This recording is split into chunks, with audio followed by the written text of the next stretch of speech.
தலைமை தாங்கி பொறுப்பேற்று நடத்தி கொடுக்குமாறு அன்போடு கேட்டுக்கொள்கிறோம்.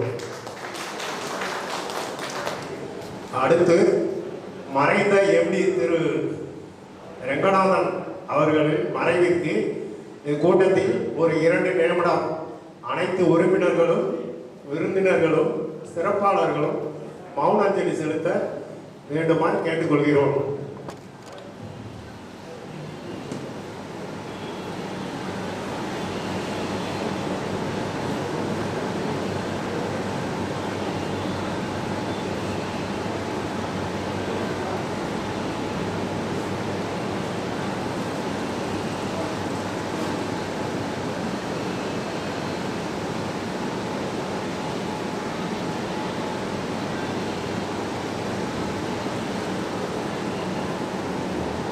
நன்றி.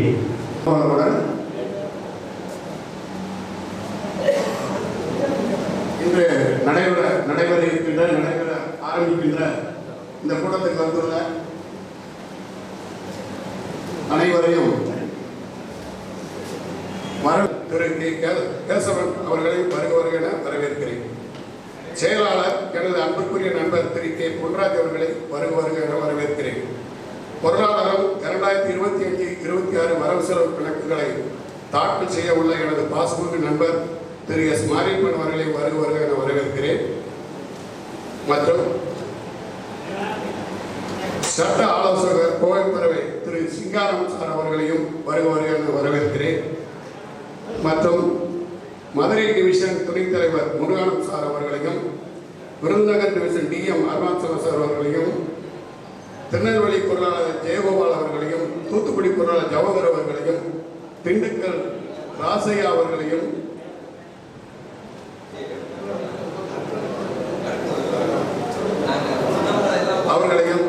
வருக என வரவேற்கிறேன். அடுத்தபடியாக திரு கே முருகன் பிஇ MBA கௌரவ தலைவர் விருதுநகர் முன்னாள் நிர்வாக இயக்குனர் அவர்களையும் மற்றும் இங்கே ஒரு சில பேர் இப்போ புதுசாக வந்ததுனால நான் பெயர்கள்லாம் சேகரிக்கலை, அதனால் மன்னிச்சுங்க.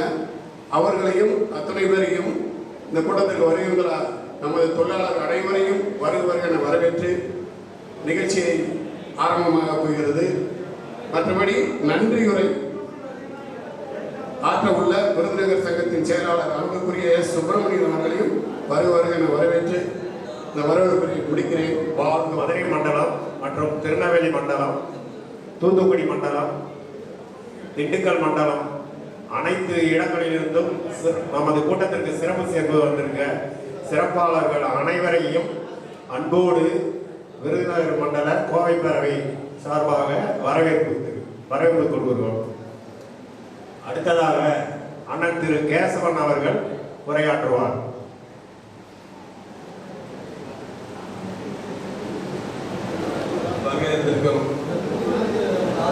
அனைத்து சொந்தங்களுக்கும் முதல் என் நன்றியை தெரிவித்துக் கொள்கிறேன். நேரம் அதிகம் இல்லாத காரணத்தினால் எனது பேச்சை முடித்துக் கொண்டு அடுத்து பேசவிருக்கும் அனைவருக்கும் ஒரு வாய்ப்பு கொடுப்போம். நன்றி, வணக்கம். அடுத்த டிவிஷன் மண்டலத்திலிருந்து செயலாளர் ராசையா சார் அவர்களை ஒரு நினைக்கிறேன். எனது முதற்கண் வணக்கத்தை தெரிவித்துக் கொள்கிறேன். நான் திண்டுக்கல் மண்டலம் ராசையாவுடைய பேர். நான் செயலாளராக இருக்கேன். இப்போ இதில் ஒவ்வொருத்தரும் ஒரு 5 நிமிஷம் எடுத்துக்கிட்டா பரவாயில்ல, நானும் ஒரு 5 நிமிஷம் எடுத்துக்கிறேன். அது எப்படின்னா, நம்ம சிங்கார சாரை பற்றி நான் பேச போகிறேன் தான். ஏன்னா அவருடைய உழைப்பிலே நம்ம அனைவரும் இந்த அளவுக்கு சிறப்பாக இருக்கிறது காரணம். அதுக்கு என்னன்னா, ஒரே ஒரு உதாரணம் சொல்கிறேன். டெல்லியில் திரு அஜ்மல் கானோட பிளேட்டில் போகிறாரு. போயிட்டு அவர் அஜ்மல் கான் என்ன சொன்னாராம், எங்கள் டெல்லியில் நம்ம உடனே இந்த ஆர்குமெண்ட் பண்ணி ஜெயிக்கிறது சிரமமாக இருக்குங்க, ஒரு வாய்தா வாங்கிறோம்னு சொன்னாராம். அதுக்கு சார் என்ன சொன்னாரா, சிங்கார சார் நான் அதாவது ஏரோட்ரம்லேருந்து இது கோர்ட்டு எத்தனை கிலோமீட்டர் தெரியல சார், எத்தனை கிலோமீட்டர் சார், சார் ஏறட்டும் விட்டு டெல்லியில் 1 hour ட்ராவலில் ஒரு சில திங்ஸை வந்து சார் எடுத்து கொடுக்குறாரு. அதாவது இன்னைக்கு வெற்றி காரணம் யாருன்னா அது கதாநாயகன் நம்ம சிங்கார சார் தான். இதுக்கு ஒரு கிளாப் பண்ணலாம். அதாவது ஏன்னா எதுக்காக கிளாப் பண்ண சொல்றோம்னா இது காணாது இன்னும் ஸ்ட்ராங்காக சொல்லலாம், கிளாப் பண்ணலாம். அப்போ அந்த 1 hour ட்ராவலில் காரில் போகிறாங்க. போகும்போதே ஒரு சில பாயிண்ட்டை சொல்கிறாரு. சார் இது மாதிரி பேசுங்க, நம்ம கேஸை ஜெயிக்கலாம்னு. ஏன்னா அஜ்மல்கான் திறமையான ஒரு வக்கீல் தான். இருந்தாலும் அவருக்கு ஒரு சார் வந்து பாயிண்ட்ஸ் எடுத்து கொடுக்குறாரு. அந்த 1 மணி நேரம் ட்ராவலில் எல்லா திங்ஸும் கொடுக்குறாரு. ஒரு 25 பக்கத்தை வந்து சுருக்கி ஒரு பக்கமாக எடுத்து கொடுக்குறாரு. அதை வச்சு நம்மளுடைய அஜ்மல்கான் சார் பேசுகிறாரு. பேசி உடனே நமக்கு ஆர்டர் வாங்குறாங்க. அப்போ அந்த ஆர்டர் வாங்கின விலையிலே இன்னைக்கு வந்து நம்ம 5%லேருந்து 58% வாங்கியிருக்கோம். அதுக்கு வந்து என்னன்னா எல்லாம் வந்து சீனியர் வக்கீல் வச்சுட்டே வாதாடுறோம். ஆனால் அதுக்கு பாயிண்ட்ஸ் வந்து சார் வந்து நிறைய வந்து டவுன்லோடு பண்ணி எடுக்கிறாரு. ஏன்னா அப்போ வந்து 12 மணி வரைக்கும் தூங்க மாட்டாங்க சார். ஏன்னா நான் அவர் தனியார் கோர்ட்டில் பேச சொல்லுவார். ஒவ்வொரு கேஸாக இந்தியா ஃபுல்லாக எல்லா ஹைகோர்ட்டில் இருந்தாலும் அத்தனை கேஸை எடுத்து கின்ஸ் போட்டு வச்சுக்கிறாரு. எல்லா நேற்றுக்கு நாளைக்கு வர கேஸுக்கு நேற்றுக்கு 10 வரைக்கும் வந்து வக்கீல் விவாதம் பண்ணி எல்லாம் சொல்லியிருக்காரு. சார் நம்ம 300 ரீச் பண்ணியாச்சு. ஜனவரியில் 300 ரீச் பண்ணி அதுக்கப்புறமும் 153 போட்டு 453 மெம்பர்ஸ் மார்ச்சுக்குள்ள 453 மெம்பர்ஸை நம்ம ரீச் பண்ணியிருக்கோம். சிங்காரையா சொன்னாங்க இன்னைக்கு 500 ரீச் பண்ணிருந்தாரு. 500க்கு வந்து முடியல. ஆனால் இன்னைக்கு ஒரு 10, 20, 30 சேர்த்துருக்காங்க புதுசாக. அதனால 470 மேலே வந்துருச்சு மெம்பர்ஸ். 500 வந்து ரீச் பண்ணிடுவோம். இந்த மாதத்துக்குள்ள ரீச் பண்ணுறதுக்கு இது பண்ணிடுவோம். அடுத்த வருஷத்துக்கு வந்து நமக்கு டார்கெட் வந்து 800 மெம்பர்ஸும் சேர்க்கணும் அப்படின்னு இருக்காங்க. ஆனால் நம்ம எம்ஜிஆர் மண்டலத்தில் வந்து ஓய்வு பெற்றோர் வந்து வெறும் 900 பேர் தான் இருக்காங்க. இதில் 800 பேரை சேர்க்கணும்னா 90% நம்ம சேர்க்க வேண்டியது இருக்கு. அதுக்காக அடுத்த வருஷம் வந்து நம்ம கொஞ்சம் ஹார்ட் ஒர்க் பண்ணுனா நல்லா இருக்கும். அனைத்து உறுப்பினர்களுக்கும், அனைத்து பொறுப்பாளர்களுக்கும், அனைத்து பகுதி பொறுப்பாளர்களுக்கும் சொல்ல விரும்பிக்கிறேன். அருப்புக்கோட்டை பகுதி பொறுப்பாளர்கள் வந்து கொஞ்சம் தனி கவனம் செலுத்தி மெம்பர்ஸ் சேர்க்கறதுக்கு கொஞ்சம் ஆர்வமாக இருக்கணும். சாத்தூரில் வந்து அடுத்த வருஷத்துக்கு வந்து நான் ஃபுல்லாக சாத்தூர் வந்து நான் பொறுப்பாளர்கள்லாம் புதுசாக போட்டு இது பண்ண போகிறேன். அப்போ வந்து சாத்தூர் பொறுப்பாளர்கள் பூராவே உத்தரசன் சார் எல்லாருமே வந்து நல்லா ஒரு கோஆப்ரேட் பண்ணி நம்ம 800 மெம்பர்ஸ் சேர்க்கறதுக்கு ஏற்பாடு பண்ணணும். அருப்புக்கோட்டையிலையும் ரவி தொழில்நுட்ப பணியாளர் ஓய்வு அவரோட தலைமையில் நம்ம அருப்புக்கோட்டையில் வந்து ஒரு விருது போட்டு கண்டிப்பாக புது மெம்பர்ஸ் சேர்க்கறதுக்கு ஏற்பாடு பண்ணுவோம். அருப்புக்கோட்டை பகுதியில் வந்து ரேவா தொழில் பணிப்பீட்டு சங்கம் இருக்கிறதுனால அதில் மெம்பர்ஸ் நிறையா இருக்காங்க. அவங்கள பூரா இருக்கிறவங்களுடைய வேலையெல்லாம் பார்த்துக்கிட்டு இருக்கோம். கண்டிப்பாக எல்லா வேலையை பார்த்து முடிச்சுடுவோம். அடுத்ததாக நமது விருதுநகர் மாவட்ட போக்குவரத்து ஓய்வு சங்க வரவு செலவு அறிக்கை ஆண்டு பொதுக்குழு கூட்டம் நடைபெறுவதால் வரவு செலவு அறிக்கை தாக்கல் பண்ண நமது பொருளாளர் மாரிப்பன் சார் வந்து வரவு செலவு அறிக்கை தாக்கல் பண்ண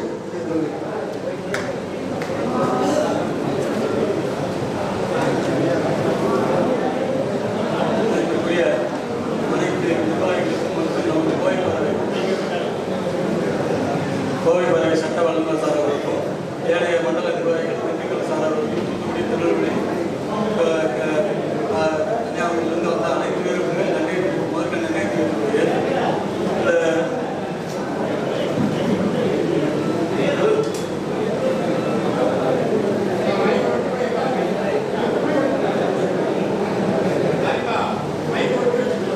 இந்த விருதுநகர் மண்டலம் சார்பில் நமக்கு புதிதாக சங்கம் ஆரம்பிக்கப்பட்டதால் ஏற்கனவே முன்னணவும் இல்லாமல் சங்கம் ஆரம்பிச்சதுனால நமக்கு ரிஜிஸ்ட்ரேஷன் அது இது அலைச்சல் அதிகமானது. அதில் கொஞ்சம் நமக்கு செலவுகளும் நிறைய அதிகம். பதிவு சம்பளம்லாம் நிறைய செலவாகிருக்கு. அதனால் நம்ம இதோட வசூல் பண்ணது கோவை பேரவைக்கு நம்ம செலுத்தினது போக மீதியை நம்ம சங்க செலவு போக மீதியை அக்கௌண்ட்டில் வச்சுருக்கோம். அதை மட்டும் நான் சுருக்கமாக வாசிக்கிறேன். ஏன்னா அடுத்து நமக்கு நிறையா பேசுறதுக்கு நம்ம டைமில் அதனால் சார் பேசி அப்படி கிளம்ப வேண்டியதுனால சுருக்கமாக அந்த வரவு செலவு மட்டும் வாசிக்கிறேன். 2026 ஜனவரி மாதம் வசூல் மட்டும் நமக்கு 4,32,800 ரூபா வசூலாக இருக்குது. அதில் பேரவைக்கு வந்து 3 லட்சம் ரூபா கட்டியிருக்கிறோம். இது போக பதிவு செலவு வந்து 40 ரூபாய்க்கு மேலே பதிவு செலவாயிடுச்சு. இந்த லைஃப் சர்டிஃபிகேட் கையெழுத்து வாங்கும்போது இந்த பந்தல் போடுறது, விருதுநகர், ஸ்ரீவில்லிபுத்தூர் 2 பிராஞ்சிலையுமே அந்த செலவு வந்து விருதுநகரில் வந்து 14,651, ஸ்ரீவில்லிபுத்தூரில் 12,647. இது போக சங்க பதிவு கட்டணம் வந்து 40 ரூபா செலவழிஞ்சிருக்கு. பதிவு பத்திராவிஷம் மட்டும் அந்த ஒரு பதிவாளருக்கு மற்ற செலவுகள் எல்லாமே சேர்த்து 40 ரூபா செலவழிஞ்சிருக்கு. இது போக நம்ம கைவசம் இருக்கிறது வந்து 52,502 ரூபா கையில் இருந்தது. அதுதான் நம்ம இந்த மண்டல செலவு கொடுத்துருக்கோம். மீதி அக்கௌண்ட்ல இருக்கு. அதனால அந்த வர செலவு கணக்கு இந்த ஆண்டு குறைந்து இவ்வளவுதான். அடுத்த ஆண்டு இன்னும் செலவை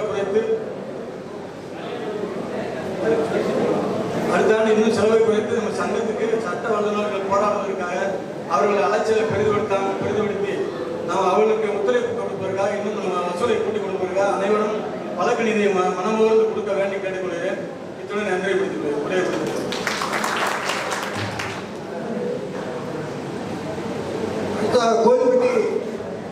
கோயில்பட்டி பகுதி ராஜேந்திரன் சார் அவரை அழைக்கிறேன்.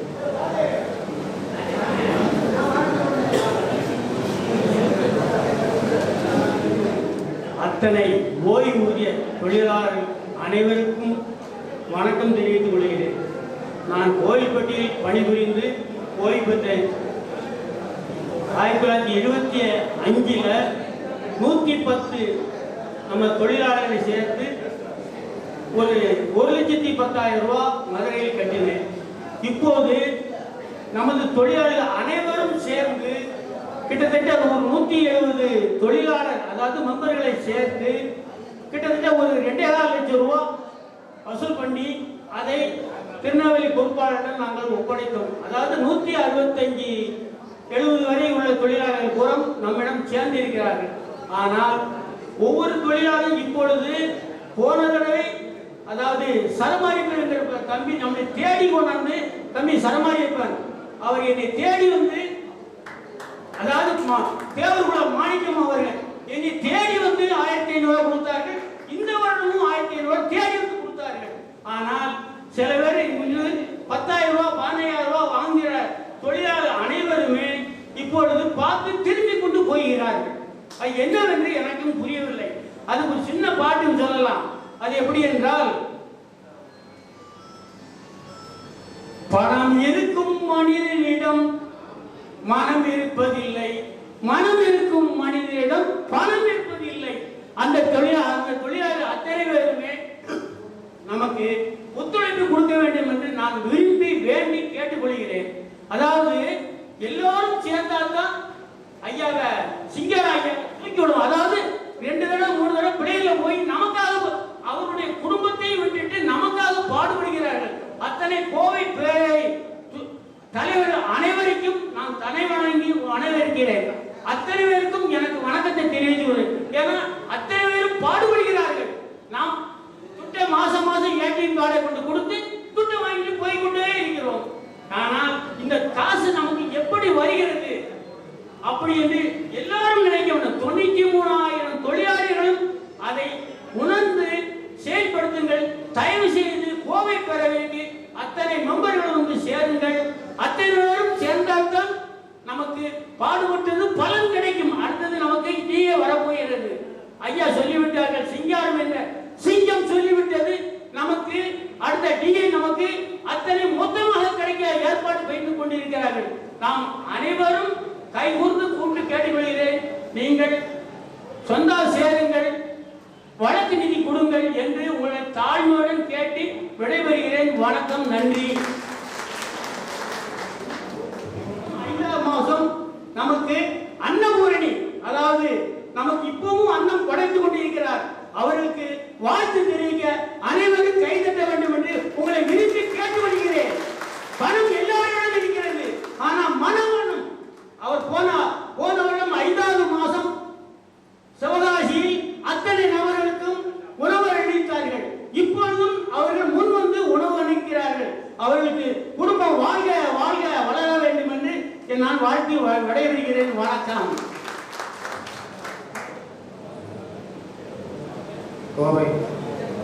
கோவை பேரையுடைய அனைத்து மாவட்ட மண்டல முன்னணி நிர்வாகிகளே, மேடையில் அமர்ந்திருக்கின்ற எழுச்சிமிகு தலைவர்களே, இங்கே வருகை தந்திருக்கிற ஓய்வு பெற்ற அன்பு சொந்தங்களே, உங்கள் அத்தனை பேருக்கும் எனது அன்பு கலந்த வணக்கத்தை தெரிவித்துக் கொள்கிறேன். நேரத்தின் காலம் கருதி நிறைய விஷயங்களை பேச முடியாத சூழ்நிலை எனக்கு ஏற்பட்டிருந்தது. மற்றொரு கூட்டத்திலே பகிர்ந்து கொள்ளலாம் என்று நினைக்கிறேன். எழுச்சி பேருடைய சட்ட நாயகர் எழுச்சிமிகு ஐயா சிங்காரம் அவர்கள் இதுவரை சட்ட போராட்டத்தின் மூலம் 5% ஓய்வு பெற்று வந்த அகவலைப்படியை பணியாளர்களுக்கு இணையான 50% வரை பெற்று சுமார் 5000 முதல் 12000 வரை நமக்கு அகவலைப்படி உயர்ந்து பெற்று வாங்கி வருகிறோம். அடுத்து இந்த 16க்கு முன்னாடி நிறைய நிலுவைத் தொகை இருக்கிறது அறியலாம். அதற்கு அதனுடைய விளக்கத்தை அவர்கள் நமக்கு எல்லாம் தெளிவாக எடுத்துரைப்பார்கள். அதை கேட்க வேண்டும் என்று ஒரே ஒரு கோரிக்கையை மட்டும் உங்கள் அத்தனை பேர் சார்பாக ஐயா செஞ்சாராம் அவர்களை சமர்ப்பிக்க உள்ளேன். அதாவது வேற ஒன்றும் ரொம்ப நேரம் எடுத்துக்கல, 2-3 நிமிஷம் படிச்சிடறேன். அதாவது ஒவ்வொரு தேர்தலிலும் தமிழ்நாட்டில் ஆட்சிக்கு வரக்கூடிய அரசியல் கட்சிகள் எல்லாம் ஒவ்வொரு போக்குவரத்து கழகங்களில் பேருந்துகளை இலவச பேருந்துகளை அறிவித்துக் கொண்டு வருகிறார்கள். ஏற்கனவே நமது போக்குவரத்து கழகம் நலிவடைந்த சூழலில் இயங்கிக் கொண்டிருக்கிறது என்பது எல்லாருக்குமே தெரியும். ஆனால் வரக்கூடிய காலகட்டங்களில் எல்லாமே இலவசம் அறிவித்துக் கொண்டிருந்தால் கடைசியில் போக்குவரத்தில் பணி செய்த தொழிலாளருடைய பணப்பலன்களும் ஓய்வு பெற்றவருடைய பணப்பலன்கள் பெறுவதற்கு பெரும் சிரமம் ஏற்படும் என்பதை இந்த கூட்டத்தின் வாயிலாக தெரிவித்துக் கொண்டு அதை எல்லாம் தற்போது அரசு ஊழியர்களுக்கு இணையாக அரசு ஊழியர்களுக்கு வழங்கப்படுவதை போன்று இந்த எந்த அரசு வந்தாலும் அந்த அரசே பொறுப்பேற்று போக்குவரத்து தொழிலாளர்களுடைய பணப்பலன்களை பெறுவதற்கு நமது கோவை பேரவை ஏற்பாடு செய்ய வேண்டும் என்று என்னுடைய கோரிக்கையை உங்கள் சார்பாக வைக்கிறேன். அத்துடன் மருத்துவ காப்பீடு இதற்கு முன்பாக 2025 ஜனவரிக்கு முன்பாக குறைந்த அளவிலேயே நமது ஓய்வூதியத்தை பெற்று வந்தோம். தற்போது ஆவரேஜ் 5000-12000 வாங்கியதுனால அது பங்களிப்பு திட்டமாக இருந்தாலும் பரவாயில்லை, அந்த மருத்துவ காப்பீடு திட்டத்தையும் அவர்கள் நமக்கு வாங்கி தர வேண்டும் என்று கோவை பேரவைக்கு நான் என்னுடைய கோரிக்கை வைக்கின்றேன். அதுபோக ரெண்டாவது, அதாவது ஒவ்வொரு ஒப்பந்தத்திலையும் ஏற்கனவே கடந்த காலங்களில் பணியாளர்களுக்கு ஊதிய ஒப்பந்தம் செய்யும் போது அந்த சம்பந்தப்பட்ட தொழிற்சங்க தலைவர்கள்லாம் ஓய்வு பெற்றவர்களுக்கு இந்த ஒப்பந்தத்தில் பேச முடியாதுலாம் நம்ம புறக்கணித்தாங்க. ஆனால் என்னுடைய தாழ்மையான வேண்டுகோள், வாய்ப்பு இருந்தால் சட்டத்தில் இடம் இருந்தால் அடுத்து ஒப்பந்தத்தில் எந்த அரசாங்கம் வந்தாலும் போக்குவரத்து செட்டில்மெண்ட்ல நம்ம கோவை பேரவையுடைய சார்பாக 2 நிர்வாகிகள் கலந்து கொள்ள வேண்டும் என்று நான் கேட்டுக்கொள்கிறேன். இந்த கோரிக்கையை அதாவது அரசே பொறுப்பேற்று நமக்கு ஓய்வு வழங்க வேண்டும் என்ற கோரிக்கையை மனுவாக எழுதி உங்கள் சார்பாக ஐயா செஞ்சாரம் அவர்களிடம் சமர்ப்பிக்கின்றேன். நன்றி, வணக்கம். பாராட்டு கூட்டம் விருதுநகர் மண்டலத்தின் சார்பாக நடைபெற்றுக் கொண்டிருக்கிறது. இந்த கூட்டத்தை சிறப்பாக தலைமை பொறுப்பேற்று நடத்துகின்ற மரியாதைக்குரிய தலைவர் கேசவன் அவர்களே, புதிதாக பேராண்மை இயக்குனர் அவர்கள் கௌரவ தலைவர் பொறுப்பேற்று நமக்கு ஒத்துழைப்பு கொடுப்பதாக மரியாதை அவர்களுக்கு வணங்கி தெரிவித்து வருகிறேன். நமது விருதுநகர் மண்டல பொதுச்செயலாளர் அன்பு தம்பி பொன்ராஜ் அவர்களும் பொருளாளர் மாரியப்பன் அவர்களும் விருதுநகர் நிர்வாகிகளும் சிவகாசி நிர்வாகிகளுக்கும் சாத்தூர் நிர்வாகிகளுக்கும் ராஜபாடி நிர்வாகிகளுக்கும் அருப்புக்கோட்டை நிர்வாகிகளுக்கும் அனைத்து கோவில்பட்டி, தூத்துக்குடி, திண்டுக்கல் மாறியிலிருந்து வருகை தந்திருக்கிற அனைவருக்கும் மேற்கொண்டு ஓய்வு பெற்று இங்கே வருகை தந்திருக்க ஓய்வு பெற்ற நண்பர்கள் அனைவருக்கும் விருதுநகர் மண்டல சார்பாக முதற்கண் வணக்கத்தை தெரிவித்துக் கொள்கிறேன்.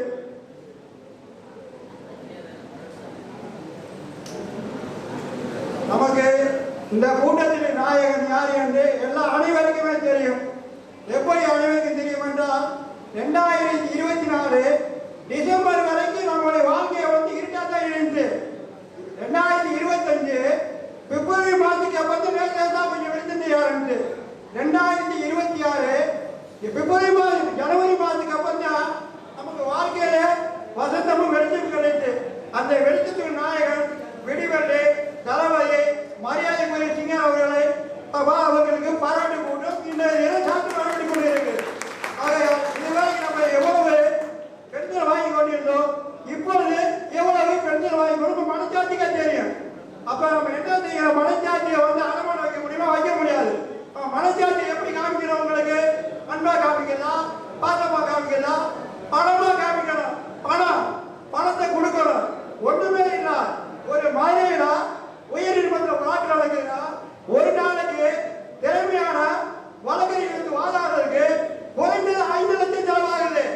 5 லட்சம் செலவானா டெல்லிக்கு போனா எத்தனை லட்சம் செலவாகும்? பிளைட்ல போகணும், திறமையான வாக்கறிஞர் பிடிக்கணும், அப்ப எவ்வளவு செலவாகும்? இதுக்கெல்லாம் நம்ம யாரு காசு கொடுக்கறது? நம்மள மாதிரி ஓய்வு பெற்ற கொடுக்க சும்மா கொடுக்க வேணாம். உங்களுக்கு அவங்க நமக்கு வாங்கி கொடுத்துருக்காங்க.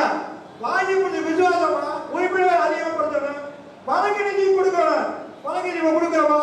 ஏதோ வரலாம் அத்தியாவசிய பென்ஷனை வாங்குறோம், வாங்கிட்டு திரும்பி போயிடும். ஜனவரி மாதம் வந்தாச்சா எல்லாத்துக்கும் நம்ம ஓய்வு பெற்ற சொல்றாங்க, கண்டாசி தவறு போடுறாங்க. டிசம்பர் மாதம் ஆமா தலைவரே வாங்க, ஸ்டடியில கூட கொண்டு வாங்க, டைப் கொண்டு வாங்க, கையெழுத்து போட எங்களுக்கு தெரியாது கையெழுத்து போடுறது. நீ என்ன சொல்ற? கையெழுத்து எதுக்கு போட வர சொல்ற? வாங்க அம்மா நல்லா இருக்காங்களா, ஒரு 500 ரூபாய் கொடுங்க. அங்கிட்டு ஒருத்தர் ரேவா சங்கத்துக்காரு தோழர் வாங்க அப்படின்னு வாசனை மத்தியாவது ஆயத்தை கூட்டிட்டு போயிடலாம். இது வரைக்கும் எந்த ஆடியோ கொடுங்க, ஒரு ஆடியோ கொடுக்கல.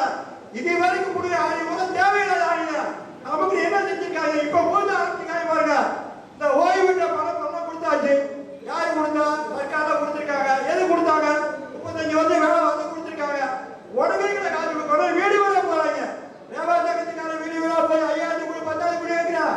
இப்ப பூஜை தோல் சர்க்கார் ஆரம்பிச்சு 5000 கூட 10,000 வாங்கி என்ன செய்ய போறோம்? இது வரைக்கும் நம்ம போகுது நாளைக்கு ஒரு ஆடியோ நீங்க பிடிக்கிறீங்களா?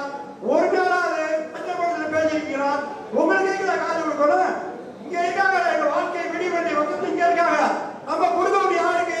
இவங்களுக்கு. நம்ம காசு கேட்டா வெக்க போறாங்க, அப்படியே போறாங்க. நம்ம ஒரு பச்சளை போட்டு வாங்கி கொடுத்துட்டு உறுப்பினர் இருக்க முடிய வழக்கு நிதி கொடுக்க சொல்றோம். அவன் என்ன செய்யறான்? ரொம்ப கையை பிடிச்சிருந்து காசு முடிவு போயிடா. அப்புறம் எப்படி நிதி கொடுக்க முடியும்? டெல்லி வரைக்கும் இப்ப டெல்லி வரைக்கும் போய் நிறுவனத்துல வழக்கு அங்க போய் உத்தரவாடி வந்திருக்காங்க. அதே நாளைக்கு மதுரை ஓய்வு நடக்குது. அது எப்படி நடக்கும்? காசுல நடக்குமா? காசு கொடுத்தா நடக்கும். அப்ப யாரு கொடுக்கறது? நம்ம தான் கொடுக்கணும். அதனால எது நடந்தாலும் காசு இல்லாட்டி எதுவுமே நடக்காது. ஆக அதிகமான உறுப்பினர் ஆகுங்க, அனைவரும் ஒத்துழைப்பு கொடுங்க. நமக்கு சிங்காரத்தை நமக்கு தளபதி மாதிரி தமிழ்நாடு தளபதி மாதிரி விட்டு அவனுக்கு தேவையில்லை. நம்ம தளபதி இங்கே இருக்காரு. இவருக்கு நம்ம என்ன செய்யணும்? ஒரு 40,000 உறுப்பினர் சேர்க்கணும், அதிகமான வழக்கு நிதி கொடுக்கணும். அதுக்கு நம்ம எல்லாரும் செலவு செய்யணும். ஊராவே வாட்ஸ்அப்ல பாக்குறீங்க, கேட்கறீங்க, வாட்ஸ்அப்ல பார்த்து கேட்கறீங்க. அதை என்ன செய்ய? ஷேர் பண்ணுங்க. பூஜா உறுப்பினர் நண்பு உறுப்பினர் அதிகமா சேருங்க. வழக்கு நிதி கொடுங்க. வழக்கு நிதியை வாங்கி கொடுத்தாச்சு. இனிமே வந்த வசந்த காலம் 3630 கோடி சர்க்கார 2 கோடி 3 கோடி கொடுக்க மாட்டேன். 3630 கோடி எப்படி கொடுப்பாங்களா? அதை எப்படி வாங்குறது? அவங்களுக்கு தெரியும் எப்படி வாங்குறது. திறமையான வழக்கையை வச்சு டெல்லிக்கு போகணும், மதுரை உயர்நீதிமன்றம் போகணும். இதுக்கெல்லாம் காசு அதிகமாக செலவிக்கணும். செலவு வாங்க முடியும். 3630 கோடி ஒரு ஆள் ஒன்றுக்கு ஒப்பந்தம் வாங்க வேண்டியிருக்கு. சேவன பென்ஷன் வாங்க வேண்டியிருக்கு. இதுக்கு போய் சும்மா வாங்க முடியுமா? போய் கேட்ட சர்க்கார கொடுப்பாங்களா? ஒன்றும் தர மாட்டாங்க. சட்ட போராட்டம் பண்ணி நீதிமன்றத்து மூலியமா வாங்க முடியும். நீதிமன்றத்துக்கு போனா ஒரு நாளைக்கு எவ்வளவு செலவாகும் உங்களுக்கு தெரியுமா? அப்ப முக்கியமான தேவைப்படுது அதிகமான உறுப்பினர், அதிகமான வழக்கு நிதி எல்லாம் கொடுத்தாச்சா நமக்கு அவங்க வாங்கி கொடுப்பாங்க. ஆகையால வருங்காலம் நீங்க என்ன செய்யறீங்க? அதிகமான உறுப்பினர் சேருங்க. மனதார அதிகமான வழக்கு நிதி கொடுத்து கோவை பேரு சிறப்பாக ஒத்துழைப்பு கொடுக்குமாறு கேட்டுக்கொண்டு இந்த நல்ல வாய்ப்பு கொடுத்த அனைவருக்கும் நன்றி சொல்லி வணக்கத்தை தெரிவித்துக் கொண்டு நன்றி, வணக்கம். திரு சிங்காரம் சார் அவர்களே, இந்த கூட்டத்திற்கு தலைமையாகி நடத்தி கொண்டிருக்கின்ற விருதுநகர் மாவட்ட தலைவர் கேசவன் சார், செயலாளர் பொன்ராஜ் சார், பொருளாளர் மாரியப்பன் மற்றும் நிர்வாகிகள் அனைவருக்கும், அதே போன்று கௌரவ தலைவராக இங்கே வீட்டிருக்கின்ற எங்களிடமும் திருநெல்வேலியிலும் வேலை பார்த்தவர் சார் முருகன் சார் அவர்கள் மற்றும் என் அன்பு உடன்பிறப்புகள் அத்தனை பேருக்கும் என் மார்ந்த வாழ்த்துக்களையும் நன்றியையும் தெரிவித்துக் கொள்கிறேன். நான் திருநெல்வேலி கோட்டத்தின் சார்பாக அதன் பொதுச் செயலாளர் ஜெயகோபால். ஜனவரி 29க்கு பிறகு நமக்கு பெரிய தொய்வு ஏற்பட்டதாக தான் நான் நினைக்கிறேன். திருநெல்வேலியில் அப்படிதான். ஜனவரி 30ஓட நம்மளுடைய உறுப்பினர் சேர்க்கையும் வழக்கு நிதியும் வெகுவாக குறைந்து விட்டது. ஒரு 4 ஒரு மடங்கு கூட இன்னும் உறுப்பினர்கள் நம்மிடம் சேரவில்லை என்பதுதான் உண்மை. ஏனென்றால் 5100 பேர் நமது ஓய்வு பெற்றவர்கள் திருநெல்வேலியில் இருக்கிறார்கள். 1300 பேர் 1400 பேருக்கு உட்பட்டு தான் உறுப்பினராக சேர்ந்து கொண்டிருக்கிறார்கள். இன்னும் இந்த சிங்காரம் சார் கூட சொன்னாங்க, எப்பொழுது 2000 எட்டுவீர்கள் என்று உறுப்பினர் சேர்க்கையை இந்த வருடத்திற்குள் டிசம்பருக்குள் நாங்கள் 2008 ஒரு சாதனை படைப்போம் என்று சாரிடம் இந்த நேரத்தில் உறுதி கூறுகிறேன். அதற்கான உழைப்பை நமது திருநெல்வேலி கோட்ட கிளை நிர்வாகிகள் அனைவரும் செய்யுமாறு அன்போடு கேட்டுக்கொள்கிறேன். இந்த வழக்கு நிதி நாம் கொடுப்போம். அதாவது நான் ஒரு நண்பரிடம் கேட்டேன், வழக்கு நிதி கொடுத்து விட்டீர்களா என்று. ஆமாம், கொடுத்து விட்டேன். 2025க்கான வழக்கு நிதியை கொடுத்து விட்டேன், மெம்பராக சேர்ந்து விட்டேன் என்றார். சரி, 2026க்கு மெம்பராக சேர்ந்து கொள்ளுங்கள் என்றேன். 500 ரூபாய் வந்து அவர் மெம்பராக சேர்ந்துட்டார். ஆனால் வழக்கு நிதி இன்னும் நம்ம கடக்க வேண்டிய பாதை, நம்ம செல்ல வேண்டிய தூரம் நிறைய இருக்கிறது. 80 வயதுக்கு மேற்பட்டவர்களுக்கான அந்த 20% டிஏ உயர்வு, மருத்துவ காப்பீடு, இப்படி நிறைய நம்ம அச்சீவ் பண்ண வேண்டிய விஷயங்கள் நிறைய இருக்கு. எல்லாமே நம்ம சட்ட போராட்டத்தின் மூலமாகத்தான் நாம் எட்ட வேண்டியிருக்கிறது. ஆனால் எல்லோரும் உறுப்பினராக சேர்வதற்கு சில உறுப்பினர்களை நாம் கட்டாயப்படுத்தி கொண்டு வருவோம். அதே போன்று வழக்கு நிதியும் ஏற்கனவே 2025 கொடுத்தவர்களும் மீண்டும் இந்த வருடமும் வழக்கு நிதி கொடுத்து நாம் அவர்களை ஊக்குவிப்போம். வழக்கு நிதியை நாம் கொடுப்போம், வழக்கை அவர்கள் பார்த்துக் கொள்வார்கள். கோவை பேரவை. நன்றி, வணக்கம். அமைதியின் சேரம் ஐயா திரு கே முருகன் அவர்களை கௌரவ தலைவராக தேர்ந்தெடுத்த நமது மக்கள் எல்லாம் அனைவரும் அன்போடு பலத்த கரகோஷத்தோடு அவரை வருகிறவர்கள் வரவேற்று சிறப்பு சேர்க்க வேண்டுமாறு கேட்டுக்கொள்கிறோம். அடுத்ததாக ஐயா திரு கே முருகன் எம்பி அவர்கள் நம்மிடம் உரையாற்றுவார்கள்.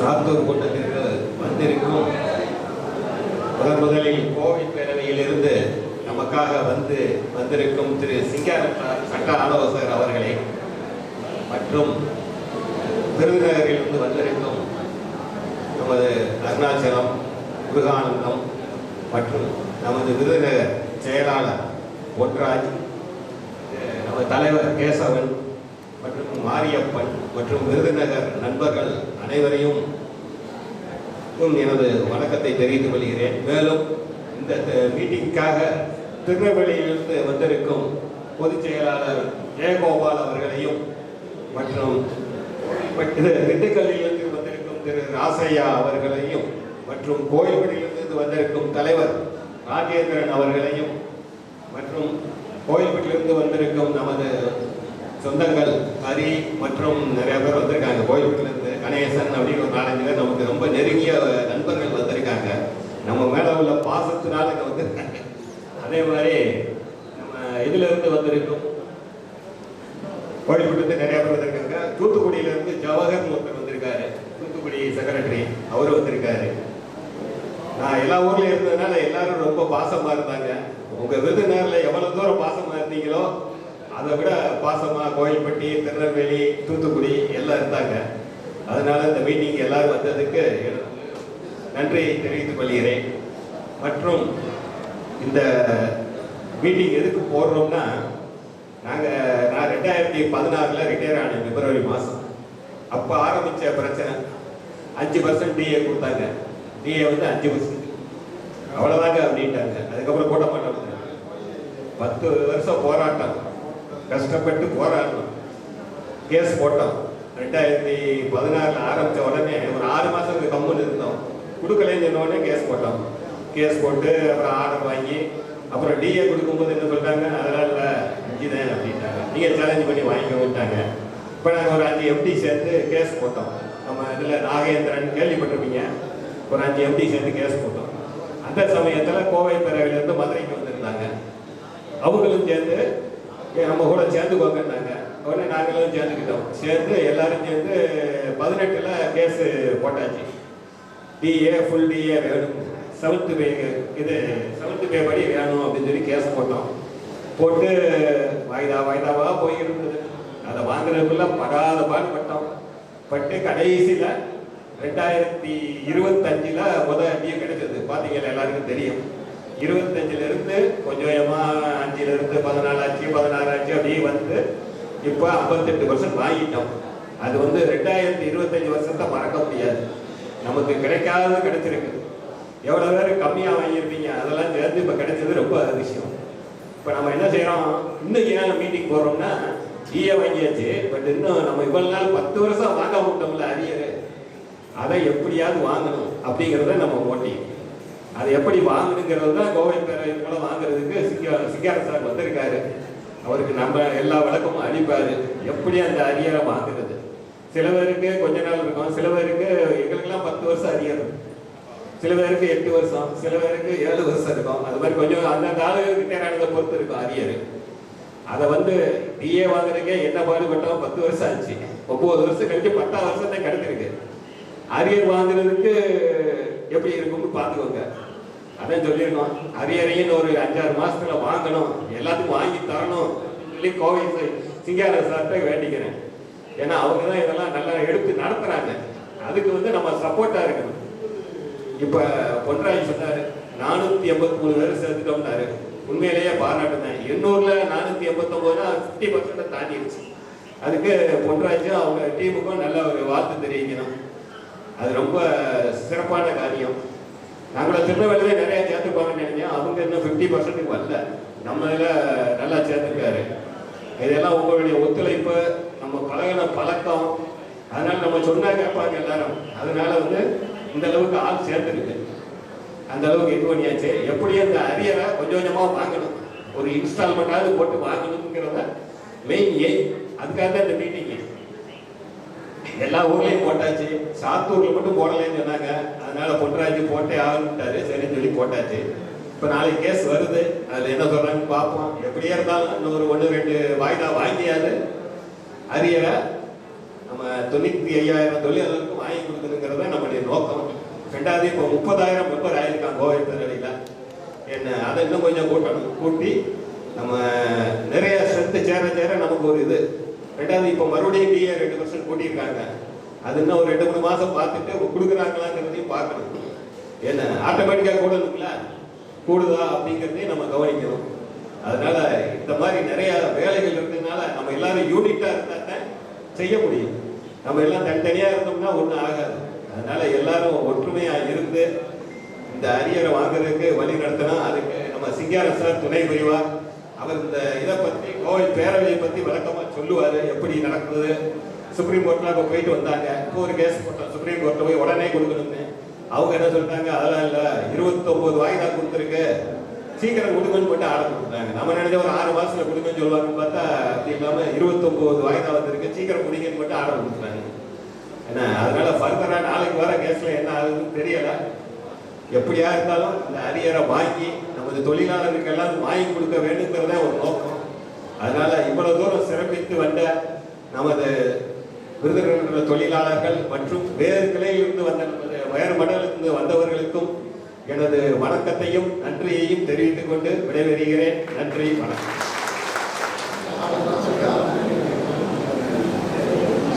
அவர்களுக்கும் கௌரவ தலைவராக பதவியேற்று முருகன் சாருக்கும் மற்றும் அனைத்து பொறுப்பாளர்களுக்கும் கோடி நண்பர்களுக்கும் என் வணக்கத்தை தெரிவித்து வருகிறேன். நல்லா ரிட்டையர்ட் ஆகி ஒரு 90,000 பேர் இருக்கிறோம். அதனால் 30,000 பேர் தான் மெம்பராக சேர்ந்துருக்கோம். மிச்சம் 60,000 பேர் சேரலை. அவங்க வேறு அமைப்புகளில் இருந்து இதுவரைக்கும் சாதித்தது என்னன்னு கேட்டீங்கன்னா ஒண்ணுமே சாதிக்காத பக்கத்தில் 60,000 பேர் இருக்காங்க. நம்ம சாதித்த பக்கத்தில் 30,000 பேர் தான் இருக்கிறோம். நம்ம ஒவ்வொருத்தரும் ஒரு மெம்பரை சேர்க்கணும். நம்ம இல்லை நம்மளோட வேலை பார்த்தவங்க தான். அவங்ககிட்ட யாருக்காச்சும் பேசி திரும்ப பேசி ஒரு மெம்பரை சேர்த்தா நம்ம 60,000 பேர் ஆகிடும். 60,000 பேர் ஆகணும்னா உங்கள்கிட்டலாம் 1000 ரூபா கேட்க மாட்டோம். நீங்கள் 500 ரூபா கொடுத்தாலும் போதும், 300 ரூபா கொடுத்தாலும் போதும், நீங்கள் சேர்க்கணும். என்ன அதனால ஒவ்வொருத்தரும் ஒரு மெம்பரை சேர்றதுக்கு முயற்சி பண்ணுங்க. ஒரு 1000 ரூபாங்கிறது ஒரு பெரிய தொகை கிடையாது. ஒரு நாளைக்கு 3 ரூபா கணக்கிட்டாங்க. 3 ரூபாய்க்கு நீங்கள் எந்த பொருளுமே வாங்க முடியாது. அது ஒரு வருஷத்துக்கு ஒரு முறை கேட்குறாங்க. எல்லாம் வந்துருச்சுன்னா உங்கள்கிட்ட எதுவுமே கேட்க மாட்டோம், அதுக்கு அவசியமும் இல்லை. ஆனால் இந்த சட்ட போராட்டத்துக்கு வந்து நிறைய நிதி தேவைப்படுது, பெரிய பெரிய வக்கீல்களை வைக்கணும். நீங்கள் யாராவது ஒரு சிவில் கேஸ் நடத்திருந்தீங்கன்னா உங்களுக்கு தெரியும், இந்த வக்கீலை போய் பார்க்கறது, அங்கே காத்து கிடக்கிறது, திரும்ப கோர்ட்டுக்கு போகிறது, பணம் கொடுக்கறது, இப்படியே அலைஞ்சு நொந்து நூலாகி போயிடும். இந்த மீட்டிங்க்கு வர்றதுக்கே நமக்கு ரொம்ப சிரமமாக இருக்குது. ஒரு மீட்டிங்க்கு இவ்வளோ பேர் தான் வந்திருக்கிறோம். ஆனால் சிங்காரம் சார் மாதம் முழுதும் ட்ராவல் பண்ணிக்கிட்டே தான் இருக்காரு, சென்னைக்கு, மதுரைக்கு, டெல்லிக்கு. அதெல்லாம் பார்க்கும்போது நம்ம அவருக்கு வந்து நல்ல ஒரு ஒத்துழைப்பு கொடுக்கணும். நம்மளால் இந்த அலைய முடியுமா? இத்தனை ட்ரேட் யூனியன் இருந்துச்சு, யாராவது கேஸ் எடுத்து நடத்தினாங்களா? யாருமே நடத்தலை. ஒரு தற்செயல் முருகன் சாரு, நாகேந்திரன், வின்சென்ட்னு ஒரு 5 பேர் சுய லாபத்துக்காக ஒரு கேஸை போட்டாங்க. அவங்களுக்காக சரி நமக்கு இது கிடைக்கட்டுமே. அந்த கேஸ் அப்படி போகும்போது இது எத்தனை பேருக்கு இந்த பாதிப்பு இருக்குன்னு பார்க்கும்போது 90,000 பேருக்கு இருக்கு அப்படின்னு வருது. அதை கோவை பேரவையை அந்த நேரம் மூவ் பண்ணதுனால நம்ம இந்த கேஸை சென்னையில் நடத்தினோம்னா வாய்தா போட்டு இந்த கேஸை நடத்த விட மாட்டாங்க அரசாங்கத்தில். அந்த பெரிய பெரிய ஜாம்பவான்கள் இருப்பாங்க, அங்கே ஒரு பெரிய லாபி இருக்கும்.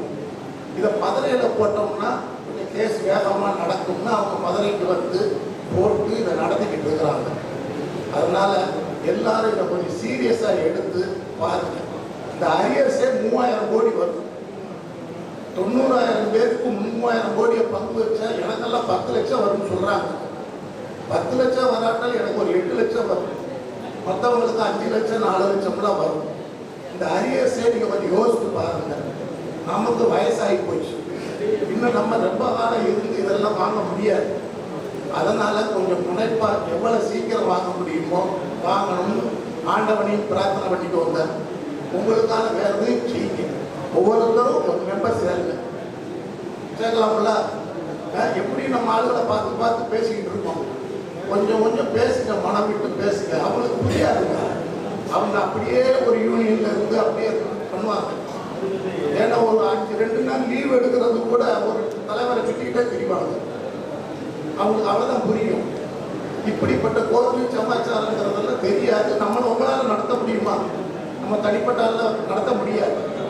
அதனால ஒற்றுமையாக இருந்தால் இதை சாதிக்கலாம். சரி, அனைவருக்கும் வணக்கம். அன்பு உள்ளங்களுக்கு மதுரை மண்டலம் சார்பாக மகிழ்ச்சியையும், விருதுநகர் வாழ் மக்கள், விருதுநகர் போக்குவரத்து கழக மக்கள், என் உடன் பிறந்த சகோதரர்கள் அனைவருக்கும் என் முதல்கள் நன்றியை தெரிவித்துக் கொள்கிறேன். இந்த கோவில் பேரவை என்று ஆரம்பித்து சீரும் சிறப்புமாக நடைபெற்றுக் கொண்டிருக்கிறது. இதை வழிநடத்தி கொண்டிருக்கிறோம் திரு ராஜாராம் அவர்கள், சிங்காரம் சார் அவர்கள் அனைவருக்கும் உங்கள் சார்பாக நன்றியை தெரிவித்துக் கொள்கிறோம். நம்மளுடைய பண செலவுங்கிறது இதுவரைக்கும் 2 கோடி ரூபாய் எட்டியுள்ளது. 5% 58% மாற்றுவதற்கு மட்டும் 2 கோடி ரூபாய் இதுவரைக்கும் செலவாகியுள்ளது. இன்றும் செலவு செய்வதற்கு தயாராக இருக்கிறார்கள். இதை நம்ம உணர்ந்து இதற்குரிய செலவுகளை நாம் ஏற்றுக்கொள்வது மிகவும்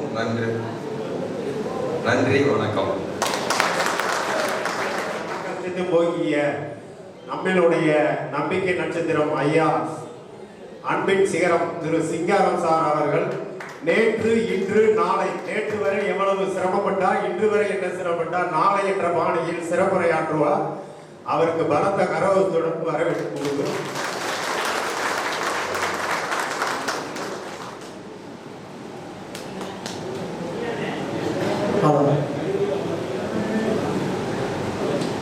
அதாவது அனைவருக்கும் என்னுடைய பணிவான வணக்கங்கள். எல்லாருக்கும் கேட்குதா? கொஞ்சம் பொறுமையாக கேளுங்க.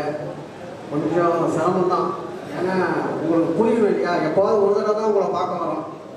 அடிக்கடி வெவ்வேறு மீட்டிங் போகிறோம், அங்கெல்லாம் பேசுகிறோம். ஆனால் உங்களை திரும்ப அடுத்த சைக்கிள் வர்றதுக்கே 1 வருஷம் ஆகலாம். அதனால் இப்போ கேட்குறது நமக்காக, நம்மளுடைய வாழ்க்கையில் வந்து பென்ஷன் வந்து ரொம்ப ரொம்ப முக்கியம். உங்கள் எல்லாருக்கும் தெரியும், இந்த பென்ஷன் உயர்வு கடந்த ஆண்டு கிட்டத்தட்ட எல்லாருக்கும் ஒரு 70% ஏறி இருக்கும். எக்ஸாம்பிள், நம்மளுடைய பென்ஷன் கமிட்மெண்ட்டு டிசம்பர் 24 130 கோடி, 83 கோடி அடிஷ்னலாக வாங்கியிருக்கிறோம். எவ்வளவு? 83 கோடி. இன்னைக்கு பென்ஷன் கமிட்மெண்ட் கிட்டத்தட்ட 215 கோடி கிட்ட போயிடுச்சு. அப்போ ஒரு மாசத்துக்கு 83 கோடி ஏறினதால எல்லாருக்கும் வந்து ஒரு 65-70% ஏறி. ஃபார் எக்ஸாம்பிள் 10,000 ரூபா வாங்கினவங்களாம் ஒரு 15-16 போயிருப்பாங்க. அந்த ரேஞ்சு இந்த 10 வருஷம் கிடைக்காதது ஒரே வருஷத்துல 83 கோடி. அப்ப ஆவரேஜா என்ன வருது? ஒரு வருஷத்துக்கு 8 கோடி. இந்த 8 கோடியை 83 கோடி வாங்கினதோட நிற்கக்கூடாது, மறுபடியும் வருஷம் 8 கோடி வாங்கணும். புரியும் நினைக்கிறேன். இப்போ டிஏ ஏறி இருக்குது 2%, 5%. திரும்பவும் சொல்றேன், நியாயமா அரசு பணியாளர்களுக்கு ஏற்றும் போது நமக்கு அதை கொடுக்கணும். அதுதான் கோர்ட்டு உத்தரவு. அது கொடுக்குமா அது கொடுக்காதா அப்படின்றத நம்ம பொறுத்து தான் பார்க்கணும். பணியில் உள்ளவர்களுக்கு இந்த மாதம் ஏற்றலாம்னு நினைக்கிறேன். ஆனால் அது எப்போ அந்த மாதத்தில் ஏற்றுறாங்களோ 31ஆம் தேதி, அந்த மாதம் 5ஆம் தேதி நமக்கு ஏற்றணும். அப்படி ஏற்றினால் அரசு நியாயமாக இருக்கிறது, நம்ம உரிமைகளை பாதுகாக்கிறது, நம்ம வந்து கஷ்டம் இல்லைன்னு நினைக்கலாம். ஆனால் ஏற்றுமான்னு கேட்டிங்கன்னா என்னுடைய கணிப்பு பெரும்பாலும் ஏற்ற மாட்டாங்கன்னு தான் நினைக்கிறேன். என்னடா இப்படி சொல்கிறாங்க நினைக்காதீங்க, அவர்கள் ஏற்ற மாட்டார்கள். நம்ம ஏற்றாம விட மாட்டோம். புரியுதா? இது ஏன் இப்படி ஒரு சந்தேகம் எனக்கு இப்போ வந்துச்சு அப்படின்னு நீங்க கேட்கலாம். அதுக்கு காரணம் வந்து ஃபேமிலி பென்ஷனருக்கு வந்து கம்பேரிசன் கிரவுண்ட்ல வேலைக்கு வந்தா தான் டிஏ கிடைக்கும். கம்பேரிசன் கிரவுண்ட்ல வேலைக்கு வராமல் ஒரு ஃபேமிலி பென்ஷனர் பென்ஷன் வாங்கினா அவங்களுக்கு டிஏ உண்டு. அப்படின்ற ஒரு சகாப்தத்தை நாங்கள் அமுதவல்லின்னு ஒரு லேடிக்கு கேஸ் போட்டு பர்பஸாக அதை ஜெயிச்சு, அப்பீல்லையும் போய் ஜெயிச்சு கண்டெம்ட் போட்டு வாங்கி கொடுத்துட்டோம். ஒரு எக்ஸாம்பிள், ஒரு அமுதவல்லிங்கிற ஒரு கேஸ் ஃபேமிலி பென்ஷனர். அதை ஏன் இப்போ சொல்கிறேன்னா காரணம் சொல்கிறேன். அந்த லேடிக்கு ஏன் நாங்கள் கேஸ் போட்டோம், ஒரு டிஏவை பிரேக் பண்ணணும், உடைக்கணும். இப்போ நம்ம இந்த வருஷம் தான் டிஏ உடைச்சோம், அதுக்கு முன்னாடியே அந்த கேஸை உடைச்சிட்டோம். நாங்கள் அந்த அம்மா ஃபேமிலி பென்ஷனரை போட்டு வாங்கி கொடுத்து எல்லாம் பண்ணியாச்சு. ஒரு அரசு என்ன பண்ணணும் தெரியுமா? ஒருத்தருக்கு ஒரு முடிவு எடுத்து விட்டால் அடுத்தவங்களுக்கு அதை கொடுக்கணும். அதுதான் சட்டம். ஆனா வளர்மதின்னு ஒரு கேஸ் ஒரு லேடிக்கு கொடுக்கல, அந்த கேஸ் முதல்ல கேஸ் போட்டுருக்காங்க. அந்த கேஸுக்கு அரசு அப்பீல் போதும். நல்லா புரிஞ்சுக்கங்க. இப்ப புரிஞ்சா உங்களுக்கு? அப்ப அரசுடைய எண்ணம் எப்படி இது? ஒரு தீர்ப்பு ஒரு இடத்துல அமல்படுத்தி விட்டா திரும்ப இன்னும் ஒருத்தருக்கு கொடுக்கணுன்ற எண்ணம் கூட இல்லை. அப்பீல் போட்டாங்க. உடனே அது நம்ம அட்வொகேட் தான் அது இவர் தான் நடத்துறாரு. அந்த வளர்மதி கேஸ் கோத்தாய் தான் நடத்துறாரு. உடனே இங்க நான் டெல்லியில இருக்கிறேன். உடனே இம்ரான் லைன்ல வராரு. என்னடா அட்வொகேட் லைன்ல வரமாட்டாங்க. அதெல்லாம் ரொம்ப பெரிய வந்து லைன்ல கேட்கிறாரு, சார் வளர்மதி கேஸ் நாளைக்கு அப்பீல் வருது சார். அந்த நான் நம்ம வழக்குக்கு ஒரு லேடி தாச்சாய்க்கு ஒரு லேடியை கண்டெம்ட்ல நியமிச்சேன். இந்த டி அப்டேட் பண்றாங்க ஆகஸ்ட்ல. உடனே என்ன தெரியுமா பண்ணுவாங்க அரசு? அந்த லேடியை கவர்மெண்ட் எடுத்துக்கிச்சு.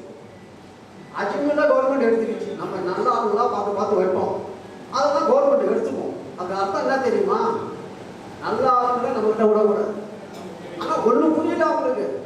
நம்ம வந்து நல்ல நல்ல அட்வொகேட்டை உருவாக்கிக்கிட்டே இருக்கோம்னு அவங்களுக்கு தெரியல. இப்ப நாளைக்கு கண்டெம்ட் வருது, நேற்று உட்காந்து இந்த அபிடேவிட்டை ஃபைல் பண்ணிட்டோம். நான் ஒரு பக்கம் இதை எப்படி ஆர்கியூ பண்ணணும், எந்த பாயிண்ட் ஆர்கியூ பண்ணணும், எத்தனை நிமிஷம் பேசணும்னா நாங்கள் கூட பண்ணுவோம். அதைத்தான் அட்வொகேட்டுக்கு கொடுப்போம், பணம் கொடுப்போம். திறமையாக நடத்துவோம். அப்போ எத்தனை அட்வொகேட் இருந்தால் எனக்கு என்ன? தமிழ்நாட்டில் நிறைய அட்வொகேட் இருக்காங்க. இதுதான் சட்டத்தினுடைய நிலைமை. உடனே இம்ரான் லைனில் வந்தாப்புல ஒரு அவருக்கு டீயை ஒன்று தான் கொடுக்க முடியும்னு சொல்கிறாங்க, 2 கொடுக்க முடியாதுன்றாங்க. ஜட்ஜி அதை ஏற்றுக்கிட்டாரு அப்படின்னு சொல்கிறார். நான் ஒரே வார்த்தை சொல்லிட்டேன், இந்த கதையெல்லாம் இங்கே கிடையாது. கம்பேஷனர் கிரவுண்டில் அப்பாயின்மெண்ட் ஆனால் டிஏ கிடையாது, இல்லைன்னா டிஏ உண்டு. அது 2 டிஏ என்னன்னா 10 டிஏ என்ன சட்டம் அதான் சொல்லுது. நான் அமுதவள்ளி கேஸ் அமல்படுத்திட்டேன், அதை கொண்டு அங்கே போடு அப்படின்னு. நேற்று கேட்டேன், வளர்மதி கேஸ் என்ன ஆச்சுன்னு. ஜெயசன் தான் இருந்தார். ஜெயசன் சந்தோஷமா சொன்னார். ஏன் சொல்ல வேண்டிய நேரத்தில் சொல்ல வேண்டியதை சொல்லணும். ஜட்ஜே கன்ஃபியூஸ் ஆகிட்டாரு சார். ஒரு டிஏ தான் சொன்ன உடனே நான் இதை சொன்ன உடனே ஜட்ஜி ஏற்றுக்கிட்டாரு. Judgement ரிசர்வ்ட ஜெயிச்சிச்சு case. ஏன் சொல்கிறேன்னா அரசனுடைய மனநிலைமையை சொல்கிறேன். ஒரு முடிவடைந்த கேஸை ஒரு தனிப்பட்ட நபருக்கு, அதுவும் ஃபேமிலி பென்ஷனர் ஒரு லேடிக்கு கொடுக்கறது கூட மனசு இல்லை. அப்போ நம்மளுக்கு கோடிக்கணக்கான கமிட்மெண்ட் எப்படி கொடுப்பாங்க? அதனால ஏன் சொல்கிறேன்னா நாம் வாங்காமல் விட மாட்டோம். நமக்கு தேவை அதுக்கு உள்ள நிதி உதவி, அதுக்கு உள்ள உறுப்பினர் சேர்க்கை. நீங்கள் பார்த்துக்கங்க. இப்போ நம்ம சப்ஜெக்ட் போகணும். இதுல என்ன தெரியுது? சட்டம், சுப்ரீம் கோர்ட் உத்தரவு திரும்ப திரும்ப நடத்துறதுக்கு நம்ம தயாராக இருக்கணும். அப்போதான் நம்ம உரிமைகள் பாதுகாக்கப்படும். இல்லைன்னா மீண்டும் நிறுத்தப்படும். நம்ம காத்துக்கிட்டே இருக்கணும். ஒரு விவசாயி வயல்வெளியை காக்கிற மாதிரி கரும்பு தோட்டம் காக்கிற காத்துக்கிட்டே இருக்கணும். இல்லைன்னா அம்பிடுவாங்க. அரசுடைய நிலைமை அப்படிதான் இருக்குது. அதனால அதையெல்லாம் புரிஞ்சுக்கங்க. இது ஒரு எக்ஸாம்பிள் தான் சொன்னேன். இப்போ நம்ம சப்ஜெக்ட் போகணும்.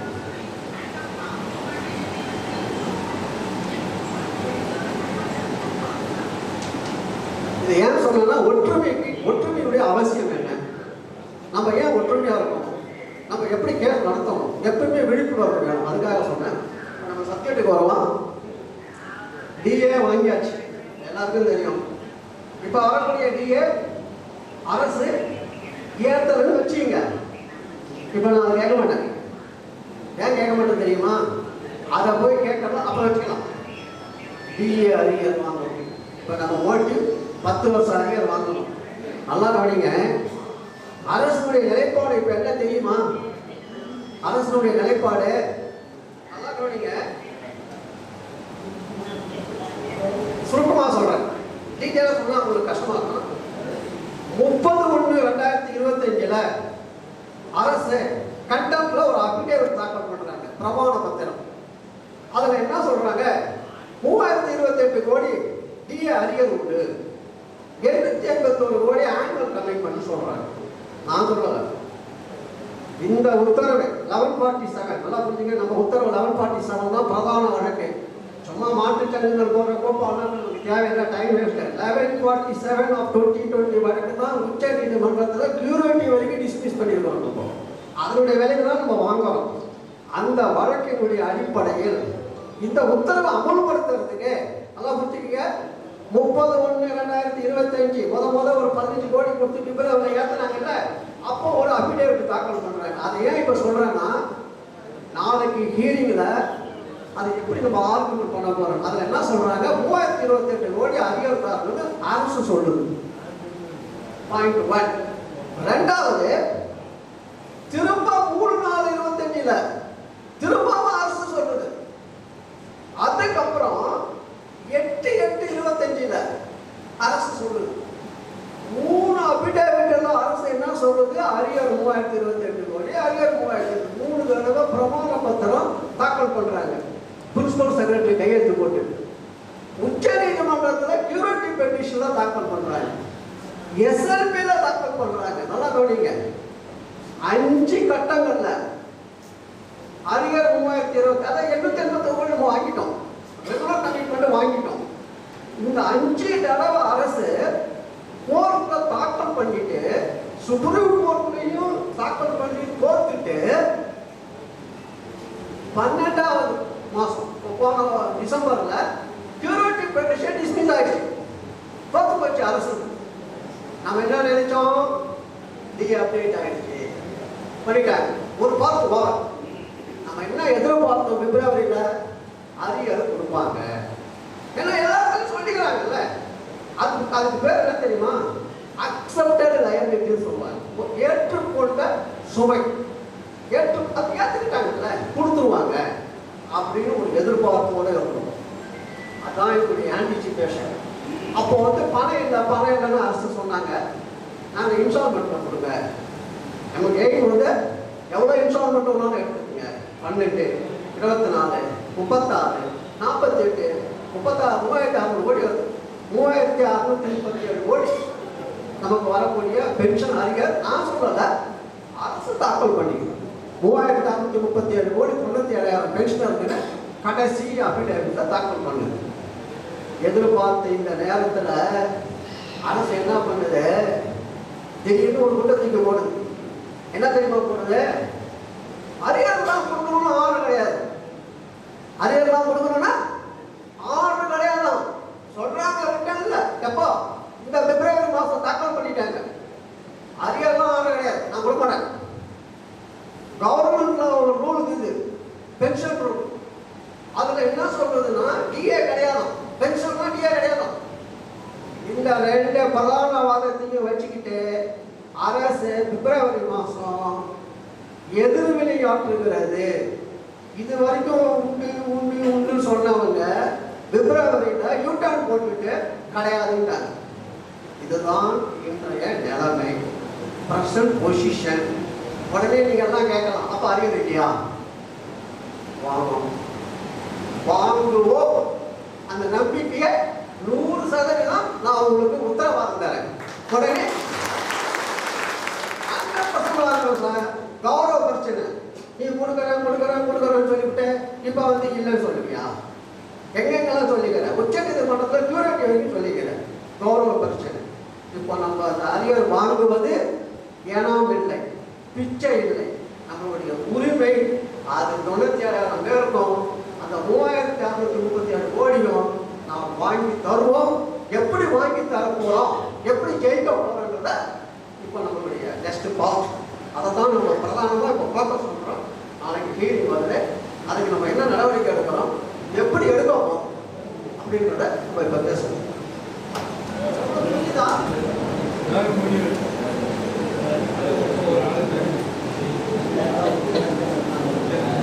புரியுதுன்னா அப்புறம் கேளுங்க.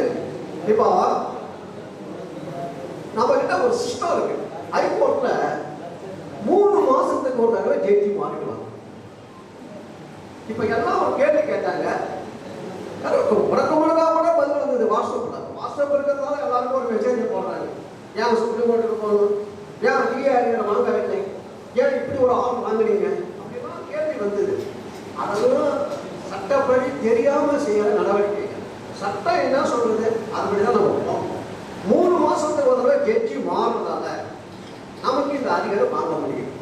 ஏன்னு கேட்டா பிப்ரவரி வரைக்கும் மாண்புமிகு நீதியரசர் விஜயகுமார் இருந்தார்.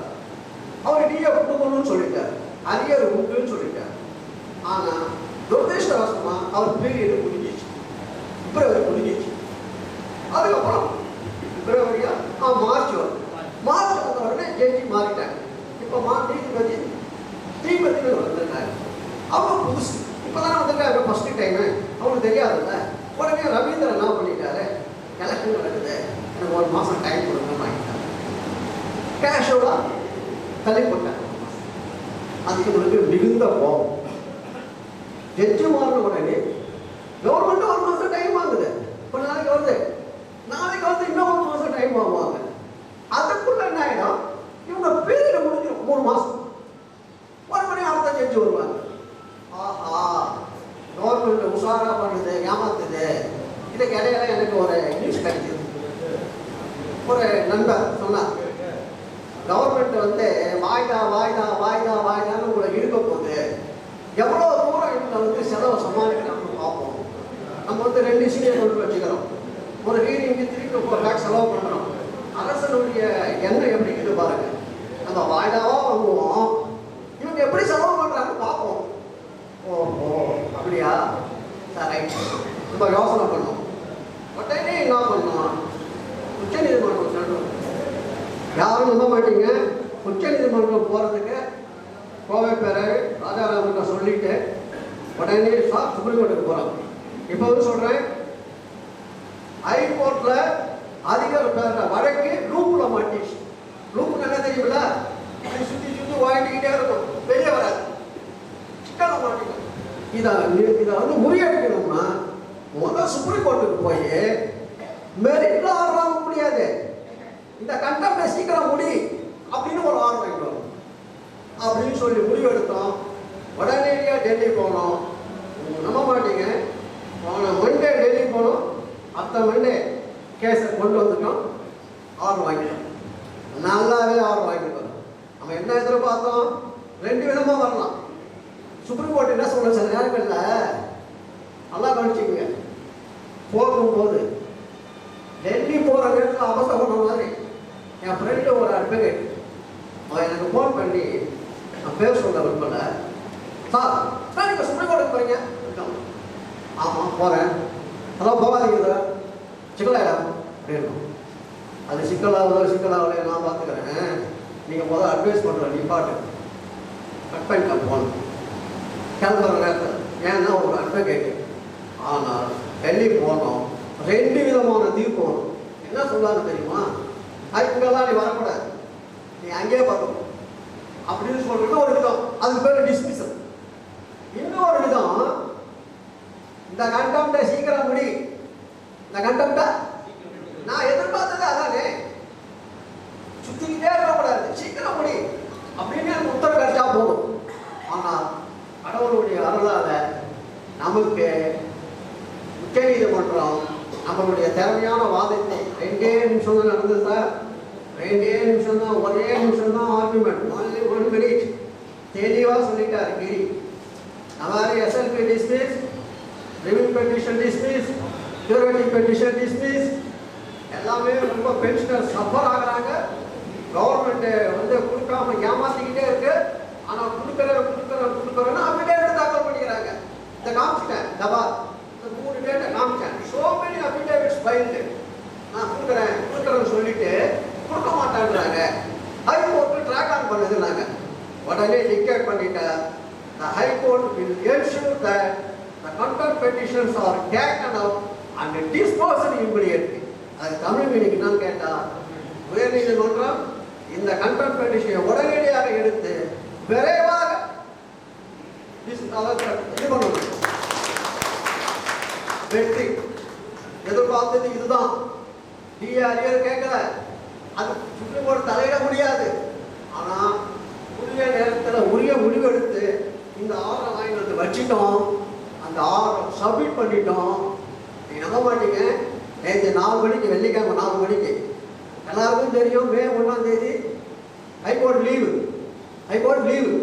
எல்லா ஜட்ஜுங்களுக்கும் ஹாலிடே மூடு வந்துடும். நம்ம வர மாதிரி தான், சண்டே வெள்ளிக்கிழமை சனிக்கிழமை ஹாலிடே மூடு வர மாதிரி வந்துடும். Usual top. இப்போ 4 மணிக்கு போய் கேட்குறாங்க கண்டெம்ப்ட் பெட்டிஷன் போடணும்னு. நீதியரசர் அவர்கள் எந்த கண்டெம்ப்டும் போடாதுங்க. அது நேச்சுரல். ஏன்னா ஹாலிடே மூடு இப்போ போய் அது கண்டெம்ப்ட் போட்டுக்கிட்டு எந்த கண்டெம்ப்டும் போடாதீங்கன்னு 4 மணி நிலவரம், வெள்ளிக்கிழமை நிலவரம், கண்டெம்ப்ட் போட வேண்டாம். உடனே நான் என்ன சொன்னேன்னா, நேராக போ அந்த கமிஷனர் எஸ்டேட்டை பாரு, இந்த சுப்ரீம் கோர்ட் ஃபைட் பண்ணிட்டேன், அதை எடுத்து கையில் கொடு, கொஞ்சம் டிஸ்கஸ் பண்ண சொல்லு. சுப்ரீம் கோர்ட் உத்தரவு இருக்கிறது, அதை காமிச்சிங்களா? நான் பார்த்துக்க மாட்டேன். அந்த அசிஸ்டன்ட் அந்த ஜட்ஜிகிட்ட திரும்ப போய் அந்த உத்தரவை காமிச்ச உடனே அதை கண்டெம்ப்ட்ல லிஸ்ட் ஆகிடுச்சு. அந்த சுப்ரீம் கோர்ட் உத்தரவு இல்லையானால் அதுக்கு லிஸ்டிங் வராது. இந்த கேஸ் வழக்கமாக கிணத்துல போயிடும். எப்பயுமே கோர்ட்டில் ஞாபகம் வச்சுக்கோங்க, கேஸு ட்ராக்லேயே வச்சுட்டு இருக்கணும். அது உள்ளே போயிடுச்சு, கொண்டே வர முடியாது. ஃபார் எக்ஸாம்பிள் 2W கேஸு 278 உள்ளே போயிடுச்சு.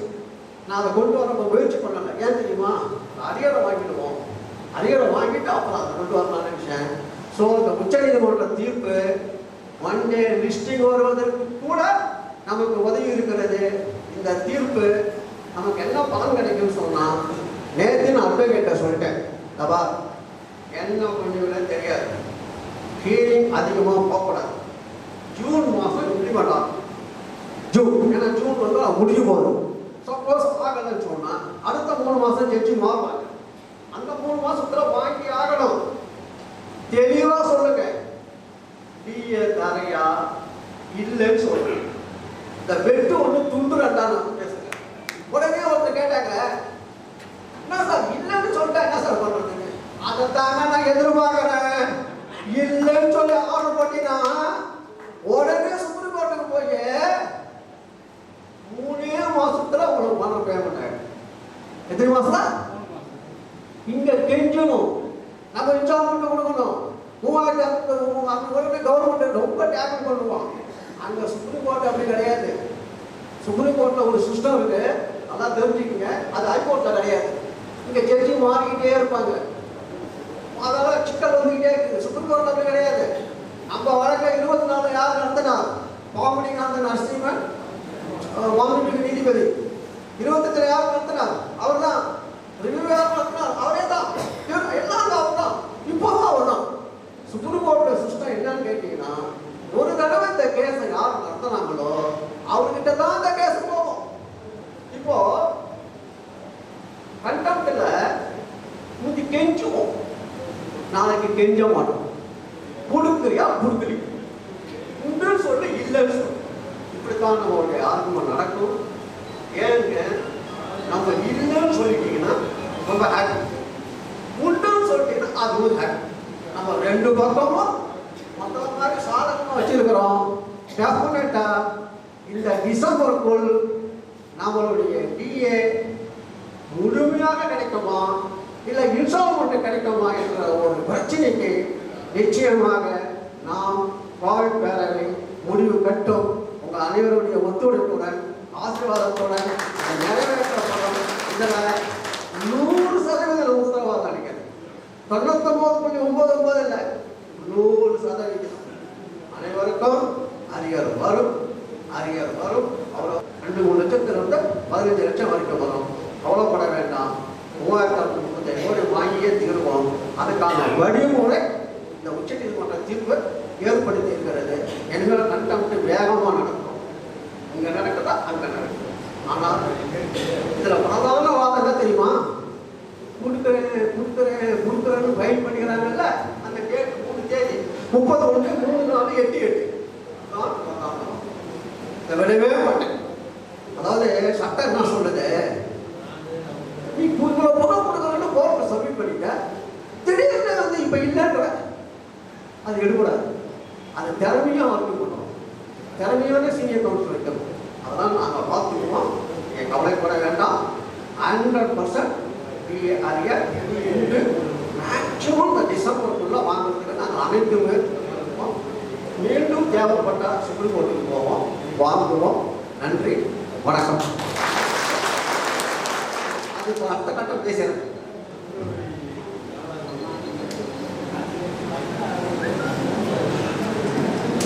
அதாவது இது ஒரு பார்ட் ஆஃப் கேஸ் தான். டிஆர்ஏ வந்து இப்போ எல்லாருக்கும் நம்பிக்கை இருக்கா? எல்லாருக்கும் நம்பிக்கை இருக்கா?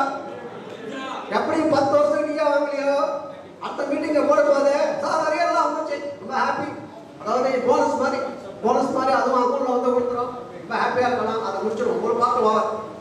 இந்த டிஏ இன்க்ரீஸ் அப்பப்போ வருது இல்லை, அது நாங்கள் பார்த்துருவோம். அதெல்லாம் நீங்கள் கொடுக்காமலாம் ஏமாற்ற முடியாது. அது ஒரு ஆர்குமெண்ட்டை கொண்டு வந்து நம்ம வாங்கி தருவோம். எப்போ நேரம் வரும்போது இதே கண்டெம்ட் ஓப்பன் வரும். இந்த கண்டெம்ட் ஓப்பனில் தான் இருக்கும். அப்படி சப்போஸ் க்ளோஸ் பண்ணால் ஃபியூச்சரில் வரக்கூடிய டிஏலாம் எப்போல்லாம் எம்ப்ளாய்க்கு ஏற்றுறையோ அப்போல்லாம் ஏற்றணும்னு அஃபிடேவிட் வாங்கிடுவேன். எங்கே வாங்கிடுவேன்? கவர்மெண்ட்டில் வாங்கிடுவேன். அது வாங்காமல் கண்டெம்ட்டை க்ளோஸ் பண்ண மாட்டேன். அப்படியே க்ளோஸ் பண்ண விட்டாலும் சுப்ரீம் கோர்ட்டு போயிடுவேன். Don't worry. Okay sir, supreme கோர்ட்டுன்றது எனக்கு மதுரைக்கு வரதை விட ஈஸி. சொல்லுங்க, மதுரையில் ட்ரெயினில் வந்தோன்னா 3 மணிக்கு ஏறினா இப்போ 3 மணிக்கு வந்து நாட்டுக்கு வர 11 மணி ஆகும். எத்தனை மணி நேரம்? 8 மணி நேரம். டெல்லி போனால் எனக்கு ஒரு 2.5 மணி நேரம். ஏதா மதுரைக்கு வரது கூட நான் டெல்லி காரில் போட்டு போய் பார்த்துட்டு வந்தே விடுவேன். அங்கே நம்ம நல்ல இதெல்லாம் வச்சுருக்கோம். நல்ல சொபிஸ்டிகேட்டடாக ஆகி அட்வொகேட் ஆஃபீஸ், சீனியர் ஆஃபீஸ் தான் வெல் எஸ்டாப்ளிஷ்டு. அப்படி போனோம்னா அப்படி ஜம்முன்னு வரும். அவளையே பட தேவையில்லை. நமக்கு ஒரு கஷ்டமே கிடையாது. ஒரு தடவை மதுரை வந்து போகிறத விட நான் 3 தடவை டெல்லிக்கு போயிட்டு வருவேன். கரெக்டா? என்ன இது ட்ரெயினே அது ஃப்ளைட்டு? ஆனால் உங்கள் பணம் தான். ஃப்ளைட்டு உங்கள் பணம், செலவாகும். இப்போ 3 பேர் 3 தடவை போயிட்டு வந்தோம், 2 லட்ச ரூபா கொடுத்தாச்சு. அது நான் ஒன்றும் பண்ண முடியாது. ஓகேவா? நான் இப்போ ஒரு தடவை போயிட்டு வந்தேன் இல்லையா, ஃபீஸ் வந்து கிரி ஃபீஸ் வந்து 7 லட்சம், டிடிஎஸ் 75,000, பேலன்ஸ் ஃபீஸ் 2 லட்சம், போயிட்டு வர செலவு 2 லட்சம், மொத்தம் 13 லட்சம் ஆச்சு. சாதாரண ஒரு 6 நாளுக்கு நமக்கு 13 லட்சம் ரூபா செலவு. அது உங்களுடைய பணம், உங்க ஒத்துழைப்பு பணம் இருக்கு. நம்ம வந்து ஒரு ஸ்மால் அமௌண்ட் மெம்பரை கூட அதுதான் அப்பப்போ சொல்லிட்டு இருப்போம் வீடியோவில், மெம்பரை கூட்டுங்க, ஒரு 500 ரூபா கொடுங்க, ஒரு 1000 ரூபா கொடுங்க, இந்த மாதிரி செலவு 13, இன்னைக்கு ஒரு 3 14 லட்சம் சாதாரணமாக எடுத்து கொடுத்துருக்கோம். யார் செலவு? நம்மளுடைய செலவு. வாங்குறோம், செலவு பண்ணுறோம். நம்ம 3600 ரூபாய் வாங்குறோம். அதை வச்சு தான் ஃபீஸ் முடிவோம். அட்வொகேட்டாலும் அந்த பணத்தை பார்ப்பாங்க. 3600 ரூபாய் சாப்பிட்டாங்க. டோன்ட் வரி கட்டிடுவோம், கவனிச்சிருவோம், அதான் கவனிக்கிறோம். அப்டேட் ஆனதுக்கு உரிய முறையில் கவனிச்சோம். அதுதான் நமக்கு நம்பிக்கை வந்தது. சார் உங்க ஆஃபீஸ் நாங்கள் டெல்லிக்கு போயிட்டு வந்தேன். வேளாண் ஆஃபீஸு மனுஷன் வச்சுக்க 3 வருஷத்துக்கு முந்தைய போகும்போது ஒரு சின்ன வீட்டில் இருந்தார். 20,000 ரூபா வாடகை. இப்போ பார்க்குறேன் பெரிய ஆஃபீஸ் வச்சுக்கிறாரு, லட்சக்கணக்கான வாடகை, 10 ஜூனியரு ஸ்டாஃபு. சார் என்ன சார் எவ்வளோ ஸ்டாஃப் இருக்கணும் சொன்னேன். ஓ இவ்வளோ செலவாகுதா? சரி நான் தரேன். ஆனால் இந்த கேஸை ஜெயிச்சு கொடுத்துரு. இந்த கேஸை சார் கொடுப்பா சார், அப்படிதான் சார் வாங்கி தரணும். நம்ம வரக்கூடிய லாபத்தில் பெனிஃபிட்டில் ஒரு 500 ரூபா போட்டா 25 லட்சம் கொடுப்போம், ஒரு 50 லட்சம் கொடுப்போம். இன்ட்ரெஸ்டாக அவ்வளோ கடலை அவனுக்கு மருந்து கொடுத்துக்கிட்டே இருக்கணும், தானியம் கொடுத்துக்கிட்டே இருக்கணும். அவன் ஃபாலோ பண்ணி எனக்கு இன்ஸ்ட்ரக்ஷன் கொடுத்துருக்கான். இப்போ என்ன சார் பார்க்கணும் சார், அந்த ஜட்ஜ்மெண்ட்டை கோர்ட்டில் போட்டிங்களா? போட்டுக்கேன் சார். நீங்கள் ஐசெட்டில் வச்சுட்டீங்களா? வச்சுட்டேன் சார். ஐசெட்டில் ஒன்று வைக்க சார். ஜூன் மாதம் கோர்ட்டு லீவு, நானும் வரேன் சென்னைக்கு. என்ன மதுரைக்காரன் எல்லாம் காரணம்னா டப்பு அவங்ககிட்ட போய் நான் கஞ்சே தரணுமா கணேஷ் தான் எப்படி சொல்லுவார் சார். சிங்காரம் ரொம்ப காசு கொடுக்குற கேஸ் இண்டிவிஜுவலா உங்க கேஸா என் கேஸா? கேஸ் 3200 கோடி. அவன் எதை பார்க்கறான்? 3200 கோடி. அவன் பெரிய ஆஃபீஸ் வச்சுக்கிறான்ல, அவன் உங்களுக்கு ஃப்ரீயாக நடத்தும் சொல்லுங்க சார். அதெல்லாம் ஒரு 10 வருஷம் பண்ணி அவனுக்கு 25 லட்சம் தரணும்னு சொன்னா அவன் ரொம்ப ஹாப்பி ஆயிடலாம். ஒரு 6 மாசம் செலவாச்சு அவனுக்கு. உங்களுக்கு யாருக்கும் சொல்லாத ஒன்று சொல்றேன், யாருக்கும் சொல்லலை, அங்கே சொல்லலை. அவனுக்கு ஒரு 25 lakhs தரணும்னு வந்துக்கிறேன். 3200 கோடி வாங்கி கொடுத்துறேன், 25 lakhs கட்டிடுறேன். இதெல்லாம் சொல்லிடுறேன் சார். கேஸ் நடத்துறோம், வெஞ்சத்தனமா கிடையாது. நீ நல்லா நானும் நல்லா இருக்கிறேன், இது யாருக்குமே தெரியாது. நான் உங்கள்கிட்ட சொல்றேன், உங்க கமிட்மெண்ட் ராஜாராம் அதெல்லாம் பார்த்துக்கலாம் சார். கொஞ்சம் வரைக்கும் கொடுங்க சார். ஏன்னா நம்ம தான் ஒரு பேப்பர் பண்ணுறோம், அது ஒரு முக்கிய கொடுக்க கொடுத்தா அடுத்தது செட்டில்மெண்ட் கேஸ் இருக்குது, கவர்மெண்ட் பென்ஷன் இருக்குது. எல்லாம் சுப்ரீம் கோர்ட்டில் தான் போகணும். அவன் தயவு தேவையில்ல சுப்ரீம் கோர்ட் ஆர்டர் கட்டி மறுத்து போட்டேன். அது நமக்கு ஒரு பெரிய ப்ளஸ் பாயிண்ட். இந்த கேஸை விட்டுருங்க, அந்த கேஸ் போகிறோம்ல, செட்டில்மெண்ட் டிவிஷன் பிஆர்பிஸ் நிறைய கேஸ் இருக்குல்ல, எல்லாம் சுப்ரீம் கோர்ட்ல நம்ம முடிவாயிடுச்சு. அப்போ அந்த இடத்துல கட்டி நம்ம ஐபிஎல் வைக்கணும்ல. அதனால எல்லா வழக்குகளும் திறம்பட உச்சநீதிமன்றம் ஜெயிக்கிறதுக்கு நம்ம டீம் வேளாண் ஆஃபீஸ், கிரி ஆஃபீஸ், கிரி வந்து கிரியா வச்சு கேள்விப்பட்டிருக்கிறா? அவன் யாரும் தெரியுமா? ஹைகோர்ட்ல கேரளா ஹைகோர்ட்ல 5 வருஷம் நீதிபதியா இருந்து நீதிபதி ஹைகோர்ட்ல அவர் தான் 5 வருஷத்துல அவர் ரிசைன் பண்ணிட்டார். நீதிபதி போஸ்ட வேணான்னு ஒரு 15 வருஷத்துக்கு முன்னே சுப்ரீம் கோர்ட்டுக்கு போயிட்டார். 2010 என்ன பண்ணாரு? அவருக்கு நல்ல மரியாதை, சுப்ரீம் கோர்ட் ஜட்ஜி கிட்ட அவருக்கு நல்ல மரியாதை. அவர் 15 வருஷம் முன்னே போயிட்டார். அங்கே நல்ல ஒரு பேர், எல்லா ஜட்ஜுக்கும் கிரின்னா நல்லா தெரியும். அவர் எப்படி ஆர்வம் பண்ணுவார்னு பார்த்தீங்கன்னா 2 நிமிஷம் தான், 1 நிமிஷம் நடந்துட்டேன். அது உங்களுக்கு புரியாது, அதை நான் போடுறேன் கேளுங்க. அது தமிழாக்க நான் சொல்கிறேன். சுப்ரீம் கோர்ட் நடக்குதா? ஜஸ்ட் 2 நிமிஷம் தான், அதை உங்களுக்கு போட்டு காமிக்கிறேன். புரியாது, தமிழாக்க சொல்கிறேன் உங்களுக்கு.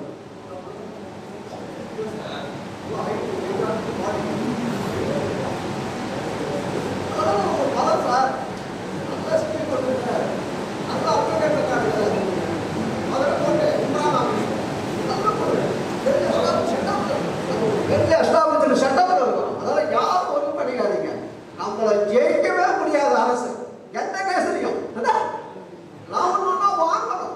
கரெக்டா? இங்க எனக்கு மொத்த மீட்டிங்ல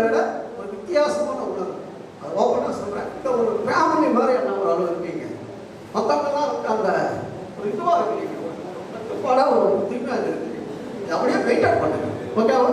எந்த நேரத்திலையும் எந்த பணச்சிக்கல் வந்தாலும் நம்ம வருவோம், அப்போ நம்ம கலெக்ட் பண்ணுவோம், அதை ஹெல்ப் பண்ணுங்க. ஓகேவா? இப்போ உச்சநீதிமன்றத்தில் 2 நிமிஷம் தான் இருந்தது.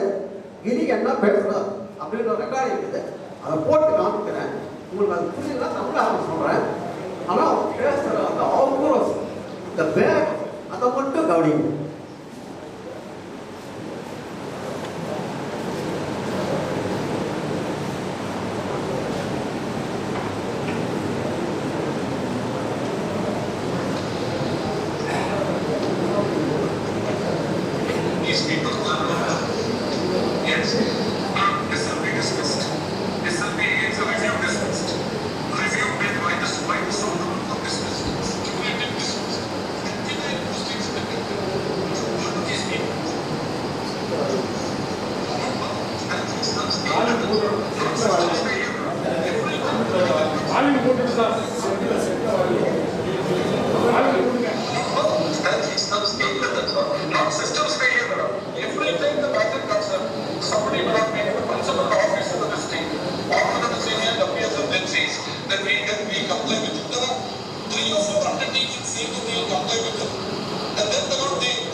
நான் தெளிவாக சொல்லிட்டேன், இதெல்லாம் சொல்லியிருக்கேன். அதாவது 29 ஹியரிங் நடக்குது, எல்லாமே டிஸ்மிஸ் ஆகிடுச்சு. எஸ்எல்பி டிஸ்மிஸ் ஆகிடுச்சு. ஃபர்ஸ்ட் எஸ்எல்பி டிஸ்மிஸ் ஆனது 2024. அதுக்கப்புறம் 28 ஹியரிங் நடக்குது. 3 அஃபிடேவிட் கொடுத்துருக்குறோம், பணம் கொடுக்குறாங்க. இதெல்லாம் நாங்கள் ஃபீட் பண்ணி வச்சுக்கிறோம். அதை ரொம்ப தெளிவாக ஆர்கியூ பண்ணோம், அழகாக ஆர்கியூ பண்ணோம். அதுதான் அவருடைய திறமை. உச்ச நீதிமன்றமே ரொம்ப வருத்தம் தெரிவிச்சு இந்த மாதிரி நடக்கிறது. ஸோ அப்படியேப்பட்ட இடத்துல இந்த ஹைகோர்ட்டு கொடுக்கலன்னா திரும்ப அங்கே போனால் நினச்சி பாருங்க, கண்டிப்பாக மட்டும் சொல்லிடும்.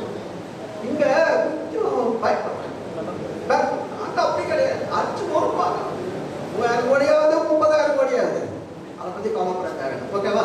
ஸோ இப்போ நம்ம வந்து அனைத்து செட்டில்மெண்ட் டிஃபரன்ஸு, பே கமிஷன், அந்த பிஆர்பிஸு, அப்புறம் சொல்கிற இன்சூரன்ஸு எல்லாம் படிப்படியாக நடத்துவோம். இப்போவும் சொல்கிறேன், ஃபஸ்ட்டு டிஆர்ஆர் முடிச்சுக்கணும். அதை வாங்கி கொடுத்துட்டு நம்மளுடைய அந்த ஒற்றுமை தொடர்ச்சியாக தான் இருக்கும். எனக்கு வயசு 68-70 ஆயிடுச்சு. நான் வேலைக்கு சொல்லிட்டேன், எனக்கு வயசாகிடுச்சு, நிறைய கேஸ் இருக்குது. நான் சாக வரைக்கும் எல்லா கேஸும் நடத்தின்னு தான் இருப்பேன்.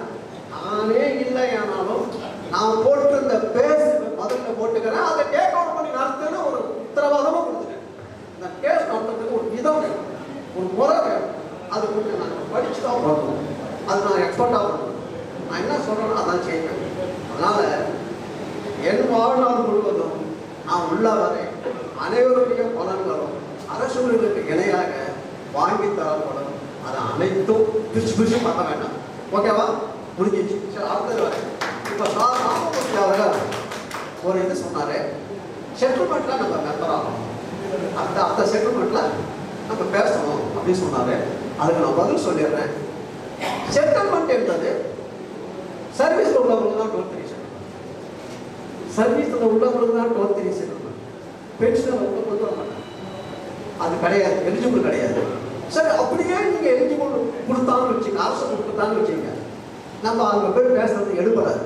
ஏன் எடுபடாதுன்னா 90 சொந்தம் வச்சுருக்கணும். உங்கள் அனைவருக்கும் தெரியும். எவங்கிட்டையாவது கையெழுத்து வாங்கிட்டு நம்மள அங்கே டெம்மியாக தான் இருக்கும். அதனால் அதில் பலன் கிடைக்காது. நமக்கு பலன் கிடைக்கக்கூடிய ஒரே வழி உச்ச நீதிமன்ற தீர்ப்பு தான். அந்த உச்ச நீதிமன்ற தீர்ப்பு வாங்குறதுனா நம்ம முயற்சி பண்ணணும். மொழிய இந்த முடியாத இடத்துல போய் என்ன பண்ணக்கூடாது, நம்ம போகக்கூடாது. ஓகேவா? புரிஞ்சிச்சா? ஏதாவது டவுட் இருக்குதா? டவுட் இல்லையே? அடுத்த மீட்டிங் சாத்தூரில் போடுவான், டிஆர் வாங்கிட்டு. ஓகேவா? Thank you, thank you.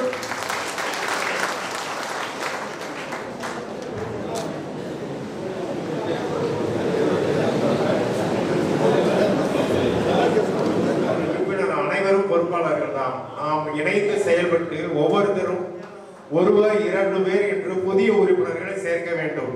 குறிப்பாக நமது குடும்ப ஓய்வூதியம் பெறும் அன்பர்கள் அனைவரும் மகளிர்களும் நமது சகோதர சகோதரிகளையும் இணைத்து, ஏன்னா நம்ம இப்பதான் சமீபத்தில் தான் ஃபார்ம் ஆகிட்டு இருக்கோம்.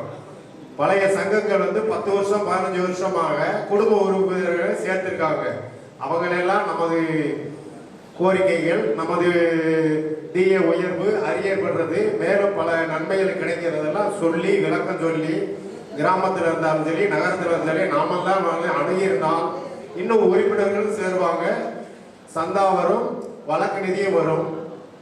நமது கோவை பேரவை என்ற கோவிலுக்கு நம்ம வழக்கு நிதி தாராளமாக வழங்கினால் நம்மை கேட்காமலே அவர்கள் டெல்லி வரை சென்று நமக்காக அல்லும் பகலும் ஐயாவும் மற்றும் பொறுப்பாளர்களும் பாடுபடுகிறார்கள். அவர்களுக்கு நமக்கு நம்மால் என்ற உதவியை, அதாவது 34 சங்கம் கோவை பேரவைக்கு தமிழ்நாடு ஃபுல்லாக இருக்குது. ஆனால் விருதுநகரில் இருக்கிற மகேந்திரன் என்னுடைய இருக்கிறாரு, என்னுடைய பயணிக்கிறாரு. அவருக்கு என்னுடைய நன்றி கடனை உங்கள் சார்பாக நான் செலுத்துறேன். நானாவது சென்னையிலேருந்து ஃப்ளைட்டில் போயிடுவேன். ஆனால் பாவம் அவரு விருதுநகர்லேருந்து மதுரை மதுரையிலேருந்து சென்னை சென்னையிலேருந்து டெல்லி கூட்டப்பதான் வராது, நானும் சுழிக்காத வராது. திரும்ப நான் வீட்டுக்கு அங்கே போயிடுவேன். நைட்டு 2 மணிக்கு 2:30 மணிக்கு வருவோம். எப்பயுமே யூஸ்வலாக கேஸ் முடிச்சுட்டு 9 மணி தான் ஃப்ளைட்டு போடுவோம். 12 மணிக்கு வருவோம், நான் வீட்டுக்கு போயிடுவேன். ஆனால் அந்த மனுஷன் காலையில் 7 மணிக்கு தான் ஃப்ளைட்டு மதுரை. அதுக்கப்புறம் வீட்டுக்கு வர்றதுக்கு 11 மணி ஆகும். அவருக்கு உங்கள் சாப்பா மகேந்திரனுக்கு நன்றி கடன் உங்கள் சாப்பா நான் சொல்லுறேன்.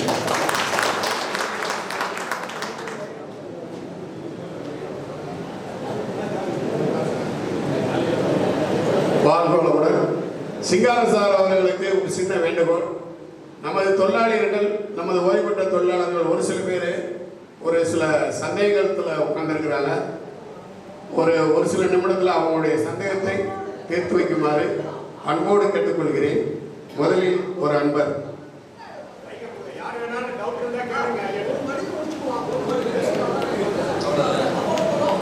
அனைவருக்கும் வணக்கம். நாங்கள் திண்டுக்கல் மண்டலத்திலேருந்து வந்திருக்கோம். சிங்கார சார் ஒரு சின்ன கேள்வி சார். இப்போ சென்னையில் நடந்த ரவா கேஸை கொண்டு மதுரையில் கொண்டு சேர்த்துட்டாங்க. இதனால நம்ம கேஸுக்கு எதுவும் பாதிப்பு இருக்கா? ஒரு பாதிப்பும் கிடையாது.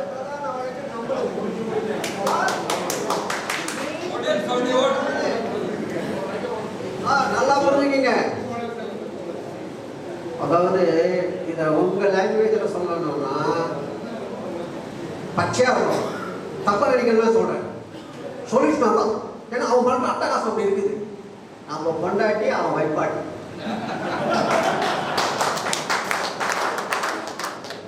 விஆர்ஸில் 31/1/25 விஆர்ஸ் கொடுத்துருக்காங்க. எங்கள் சிபிஎஸ்சின்னு ஒன்று செட்டில்மெண்ட் ஆகலை. ராஜுக்கு 5 லட்சம் கொடுத்துருக்காங்க. பிஎல்சார்ன்றது ஒரு 1/25.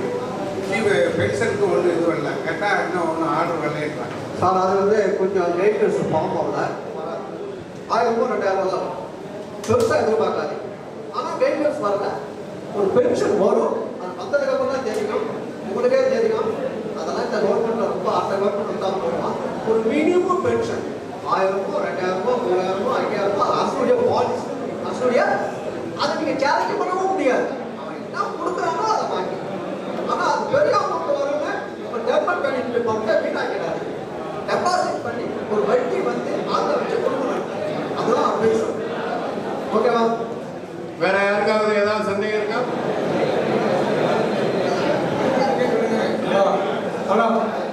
நமது கூட்டத்திற்கு நன்றி வினை ஐயா ஜீவா அவர்கள் பேசுவார். பேரன்பு கொண்ட நமது ஆரியர் சொந்தங்களே, ஓய்வு பெற்ற நண்பர்களே, இன்று சீரும் சிறப்புமாக கோவை பேரவையினுடைய ஓய்வு பெற்ற ஒரு சங்கம் நிகழ்ச்சி நடந்து கொண்டிருக்கிறது. இங்கு வந்திருந்த அனைவரும் தங்களுடைய டவுட்ஸ் எல்லாம் ஐயாட்ட கேட்டு கிளியர் பண்ணலான்னு சொல்லியிருக்காங்க. நம்ம டவுட்டே பட வேண்டாம். எந்த நேரம் எந்த ராத்திரி போனப்போ ஐயா பேசுவாங்க. நம்ம எல்லாருக்கும் விடிவெளி மாதிரி ஐயா நமக்கு வந்திருக்காங்க. ராஜபாரத்தில் நாங்கள் ஆரம்பித்து இன்னும் 3 நாள் மீட்டிங் போட்டோம். இப்போ படிப்படியாக தொடர்ந்து நல்லா டெவலப் ஆயிடுச்சு. நம்ம சங்கம் மென்மேலும் வளரணும். நம்ம எல்லா பலனையும் பெற வேண்டும் என்று எல்லாம் வல்ல இறைவனை கேட்டுக்கொண்டு இந்த மீட்டிங்கை சிறப்பாக நடத்தி கொடுத்த உங்கள் அனைவருக்கும் எல்லாம் வல்ல இறைவன் சார்பாக நன்றியை கூறுவது. நன்றி வணக்கம்.